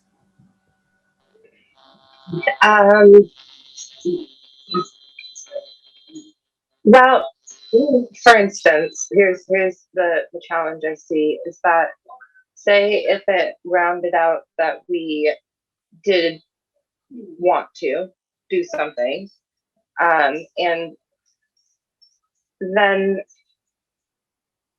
yeah, we wouldn't have the authority to do it, right? Like we wouldn't have the authority to vote on it, or the board, or we wouldn't actually be able to, because we didn't follow the 706 process, right? So I mean, what if it was, I mean, it's been thrown out many times, the idea of, for instance, combining the superintendents, right? And just the superintendent's office. That's like probably the most basic. I don't, and I'm not saying that's, so I'm not, I like that I'm not on the committee, but then I'm communicating about it. I'm excited about that.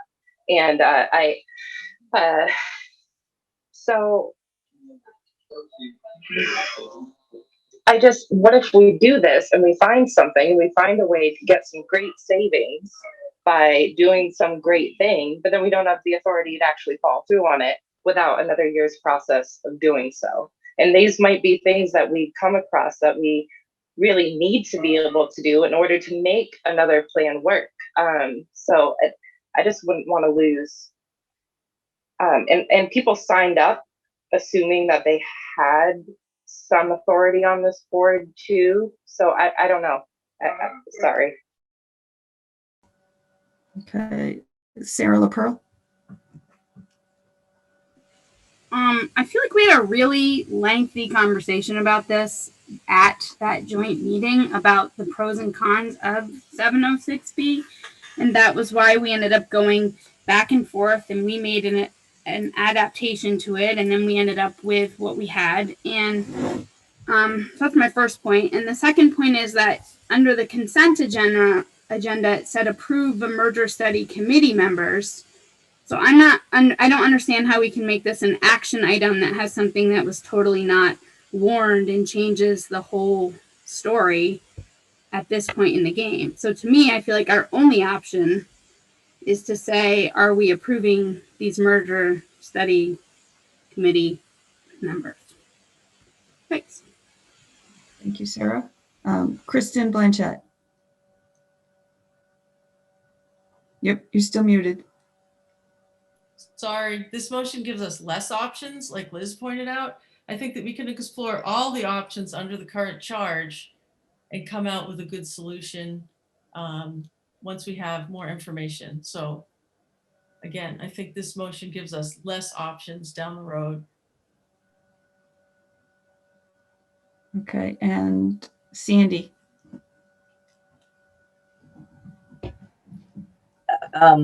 Boy, good comments by everybody. I think this is Brad, I appreciate the motion. I'm thinking, I agree that I think this is an action to approve the committee members.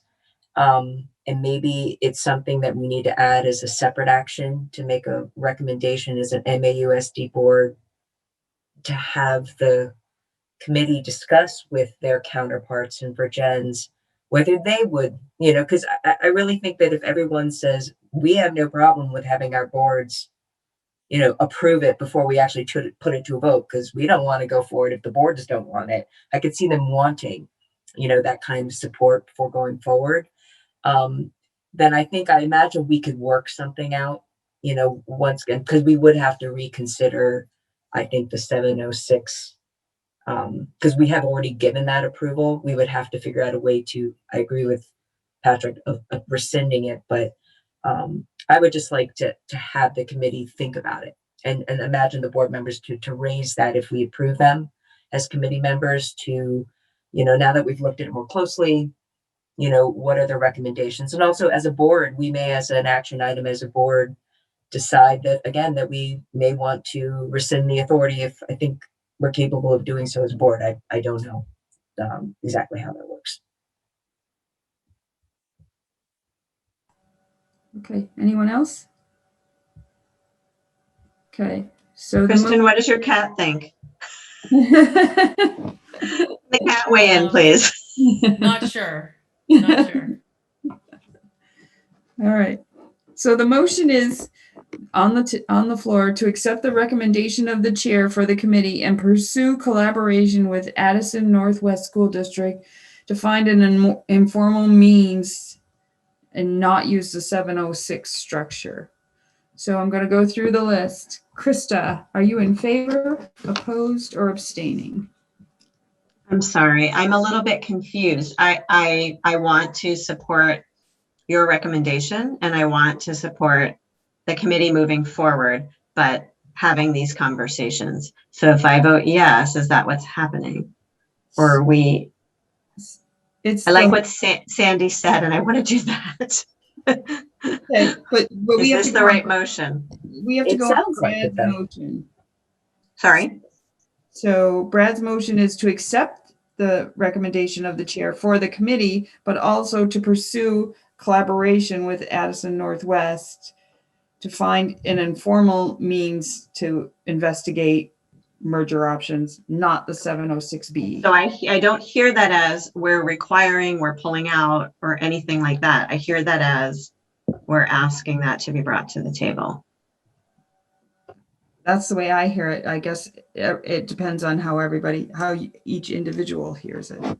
I would like it clarified more before we vote. This feels a little bit slippery. Can we? Yeah, and maybe we more? can separate out. Can we separate out your recommendation from this other? Well, I think that's the piece where if we're going to do something else that's outside the agenda item, which was just the merger committee, I don't think we can add an action item at this point in the game. Right. Okay. So we can't do this motion? I mean, what? We can, but I actually think it says that very thing. We're not directing them to do anything that they can't do. We're just asking them to consider other informal routes if they can. That's how I hear it, because it helps that you actually said it out loud. I didn't catch the details of it, but that's my impression from the motion. So I'm going to go to the author, Brad, again. Yeah, I think the intent of the motion was to do what Patrick sort of cautioned about, would be to move forward with the committee, but to rescind our decision with respect to the 706 process and pursue an informal collaborative discussion with Addison Northwest. So if that's the motion, then you can, if you want to move forward with the committee, but you're not sure about the 706 part of that, you would oppose my motion. And then there would be a subsequent motion to affirm Dawn's recommendation for the for the membership of the study committee. Is that more? That's how I envisioned it. So this is a huge thing to vote on that it wasn't on the agenda. Is this even okay? Well, the mergers committee makeup was on the agenda. Right. But that was it. Right. So does the other one have to go to another meeting? Do we have to do it at our next meeting? Yeah, it should, by all rights. We should warn our community that we are going to be discussing it before we do it. So will the committee move forward? Or do we have to wait till our next meeting to move forward with what we've already agreed to do? So if this motion passes, the committee could form, but we've stepped outside of our open meeting law by adding an action item that was not publicly warned. So if you want them to be separate, as Brad said, you'd vote down this motion and then a subsequent motion would be made to approve the merger study committee. And then we would have to put that further discussion as an action or an action item on a future agenda to talk about an informal means and not the 706 structure. So does that hamstring the committee until that further vote, or would things just move forward? Well, I think that's What the we tricky already part. decided to do. Hearing Brad's restatement was helpful for me. I'm not sure we can approve a merger study committee, which is a 706B merger study committee specifically, and simultaneously in the same motion rescind forming a 706B merger study committee. Right. It would be a different committee that would be forming. Dave? Thank you. So I think I would like to urge people to vote no on this motion. The concern about the constraints on the committee, I think, are overstated. We changed the language when we passed this. I'm pretty sure you can look back in the minutes, from a unified union to a union merger. So the charge is not necessarily to form a unified school district. I think there was considerable conversation with Addison Northwest that indicated much broader thinking than just yes or no, black and white. Are we going to create a unified one school district for all of northern Addison County, or were we going to be more think more broadly and more creatively about what the best path was forward, not necessarily a unified school district? So that's my take on things, and I'm going to vote no. Sarah LaPearl. Yeah, I was going to actually echo a lot of what Dave just said. And I actually don't understand how we can even be voting on this motion. So I don't think we should be voting on it. Okay, so I'm going to bring you to the vote. So is everybody clear on what they're voting on at this point now? Okay, so Krista. No. Okay, opposed. Sandy. Yes. Kristen Blanchette. No. I'm opposed? No, opposed. Okay, sorry, you cut out. Sorry. Rob.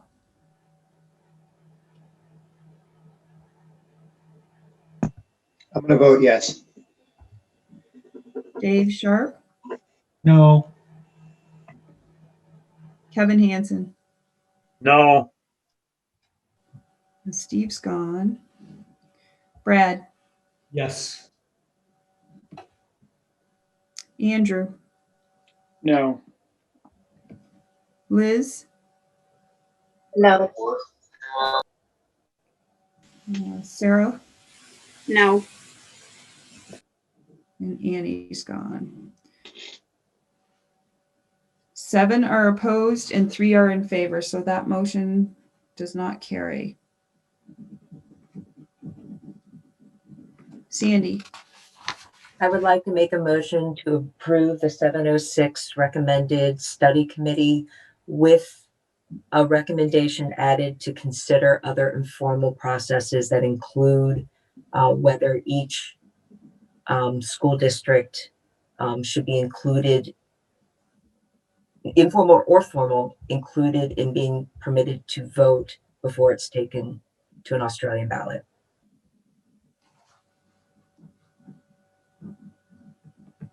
Okay, I don't think I caught the end of that.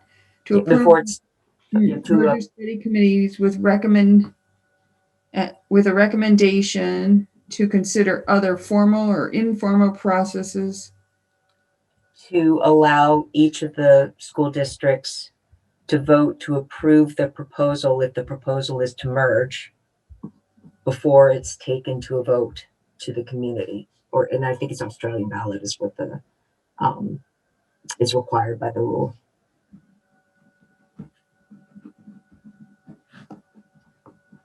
Sorry, Don, when you get that down, can you run it out one more time? Yep. Okay, so let's see. Sandy is making a motion to approve the merger study committee members with a recommendation to consider other formal or informal processes to allow each school district to vote to approve proposals before going to a community vote. Yeah, that sounds good. Thank you, Don. Okay, so Sandy made that motion. Can I just say, are those two separate things, Sandy? To look at other processes and to, okay, it's the same, because I don't understand it then. Could you explain it again? Well, so it's because the statute's a formal process, but it also allows for informal process. And it's going to mean they're going to have to look at the rule to decide what they think they have the authority to do, quite honestly, right? But I want to approve this committee, but I'm giving them a direction and saying that in approving you, I want you to consider these things. I'm not telling them what they're going to decide, but that they need to look at these other options and go from there. Is what I'm trying to say. And really the option is, and maybe I should be clear, what I'm talking about is specifically being able to go to each of the school district boards to get their approval before it goes to a vote to the community. Gotcha. I thought you were talking about looking at other processes had to do with looking at other options, which I think they're doing anyway, right? So I'm sorry, I just thought it was two separate things. Thank you. No. It Awesome. strictly has to do with my concern that we as separate school districts apparently don't have the authority to really give a thumbs up or a thumbs down based on our process before it goes out to the community. I just feel it's really important that we as school board members be part of that process before it goes out. Whether or not we have the authority to do it under current 706 structure, or if it means they have to decide to remove themselves and say, we want to be informal, we're going to go to you guys and say, we'd rather do the informal process under 706, I leave to them. But I just want them to be just officially on notice of, we as a board, if we vote for this, we want you to look at that. And I think the statute allows for and almost recommends, it falls short of recommending, but the spirit of it almost suggests recommending a non-binding vote of the school boards. Is that what you're speaking to? Or are you thinking something binding? I'm thinking something binding. I am. I really feel like if the school board members who are the representatives of their communities don't vote to support a study of even though it's one that we approve them to come together, it kind of seems crazy we can't approve, together a report that comes out. That I want them to look at that. I agree with you, Patrick, that 706B as it reads, if you keep it as a 706 committee, may not actually provide for that authority. I don't know, right? I agree just from the plain meaning. And so I just want them to think about it and look at it formally, like in terms of give notice that that's what we would like. Again, it's a recommendation. It's not binding. I'm still saying let's approve them, but we're giving you a charge to consider it. That's helpful. Mm-hmm. Any other discussion? Don, sorry, who was the second on that? I believe it was Brad. Thank you. Okay, Sarah. Sorry. Okay. I would eventually like to just make a motion to approve the merger study committee members, and I plan on doing that if this does not pass. Okay. All right. Kevin Hansen. Oops. Nope. You're still muted, Kevin. I can't support this any more than I supported the last one. It's just a nuance of words. Okay. All right. Well, then let's vote and see where we end up. Okay, so the motion is to approve the merger study committee members with the recommendation to consider other formal and informal processes to allow each school district to vote to approve proposals before going to a community vote. Krista, how do you vote? Yes. Yes? Okay. Sandy? Yes. Kristen Blanchett? Yes. Rob Backlund. Sorry. Yes. Dave Sharp? No. Kevin Hansen? No. Steve's gone. Brad?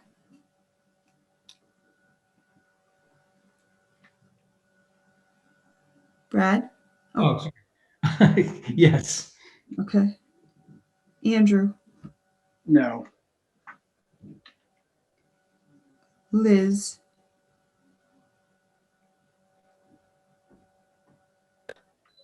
Yes. Sarah LaPearl? No. Annie's not here. So we have 6 in favor and 4 opposed.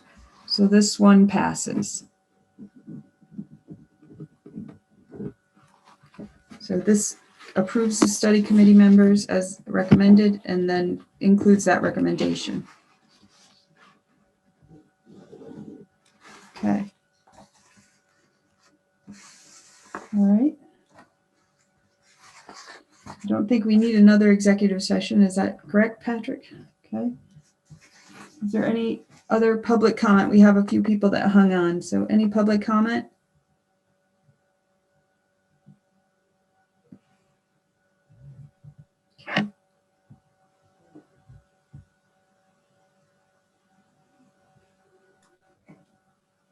Yeah, Don. Sure. Herb, go ahead. So I'm not really sure who's on the merger study committee or not.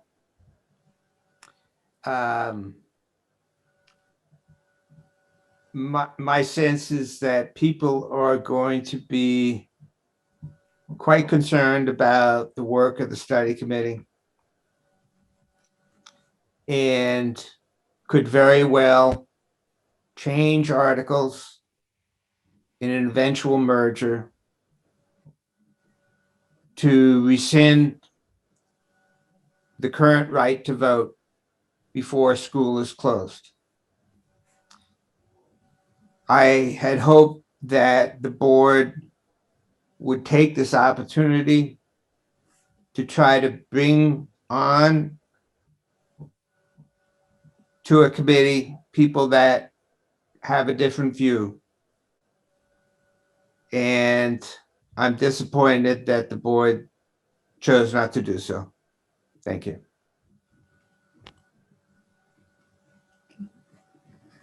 Thank you.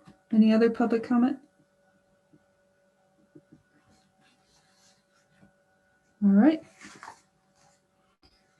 Chris, are you able to pull up the evaluation? You betcha. Thank you. What is the level of engagement of all board members, high or low? Aye. All right, I'm seeing thumbs up. All right. Was the agenda followed, yes or no?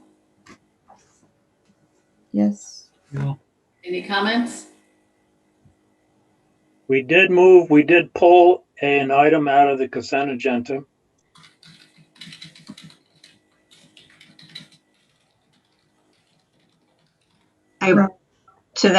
Sorry. Rob?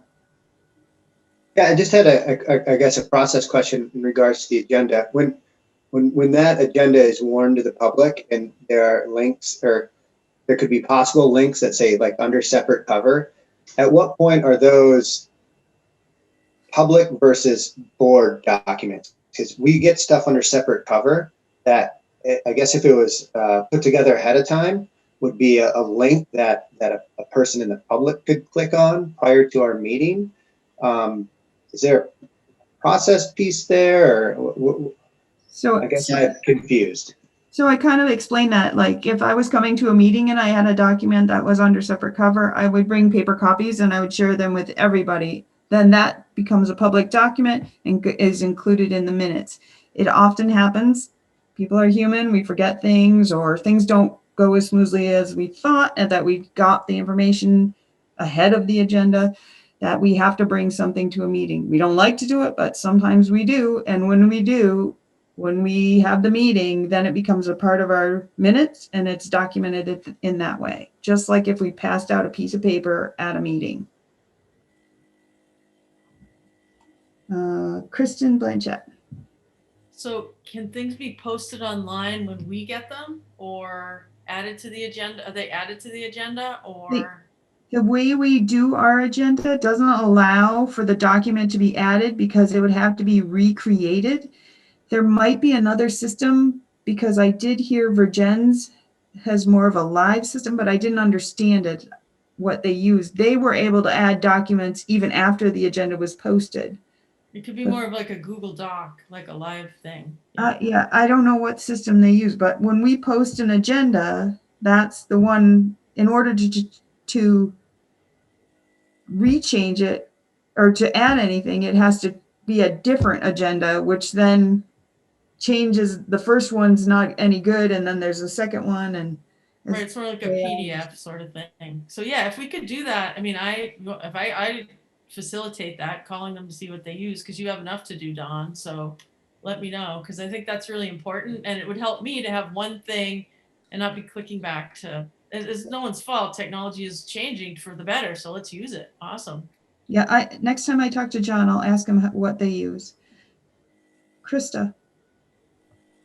Just for a future time, maybe if you could clarify what typically goes in consent and how it's chosen to be put in there, because I think there are reasons for certain things going in there. Yeah, there is a document that's already been created somewhere, and I can just dig it back up and send it back out to refresh everybody's memory. Perfect, thank you. Sure. Okay, back to you, Chris. All right. Sorry. Got it. Does the chair effectively establish the agenda and materials for distribution to the board? Yes or no?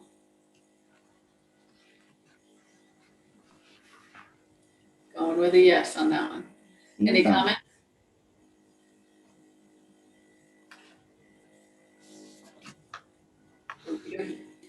Is the chair effective in fostering a professional culture regarding fair and open deliberation, full participation of all members, and ensuring the integrity of the board process? Yes or no? Krista, do you have a comment? Yeah, I don't know where else to say it, but I just want to appreciate you and this group, Don. I just think that we are working through some really hard stuff, and it is not always easy, but you're open to continually evaluating our process and trying to make changes. You know, we have a peer evaluation, we've developed a board exit interview process, and you don't shy away from asking hard questions and from being flexible. So I just want to appreciate that and this group for, you know, the way we interact and conduct ourselves. So thank you. Thank you. Okay. Chris? All right. Other feedback for the chair?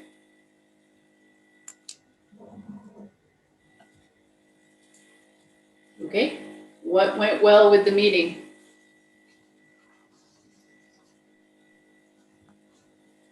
Robust dialogue. Got it.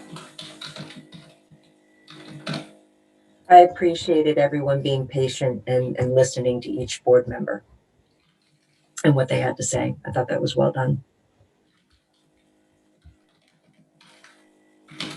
I know when I was on the negotiation committee, we always said that if no one is completely happy with the outcome, it's a good outcome. And that's what we did today, I think.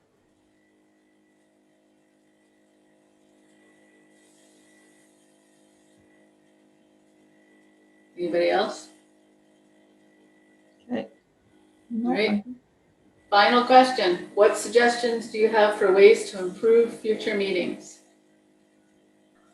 Person. Just kidding. Let's go. Looking forward to it, guys. Anybody else? And that's a wrap. All right. Is there a motion to adjourn at 9:30? So moved. So moved. Kristen Blanchett and Krista Saringo. All those in favor of adjourning at 9:30, please say aye. Aye. Aye. Aye. Thanks, everybody. See you in person in August. Thank you. Bye. Thank you. Have a good time, Patrick.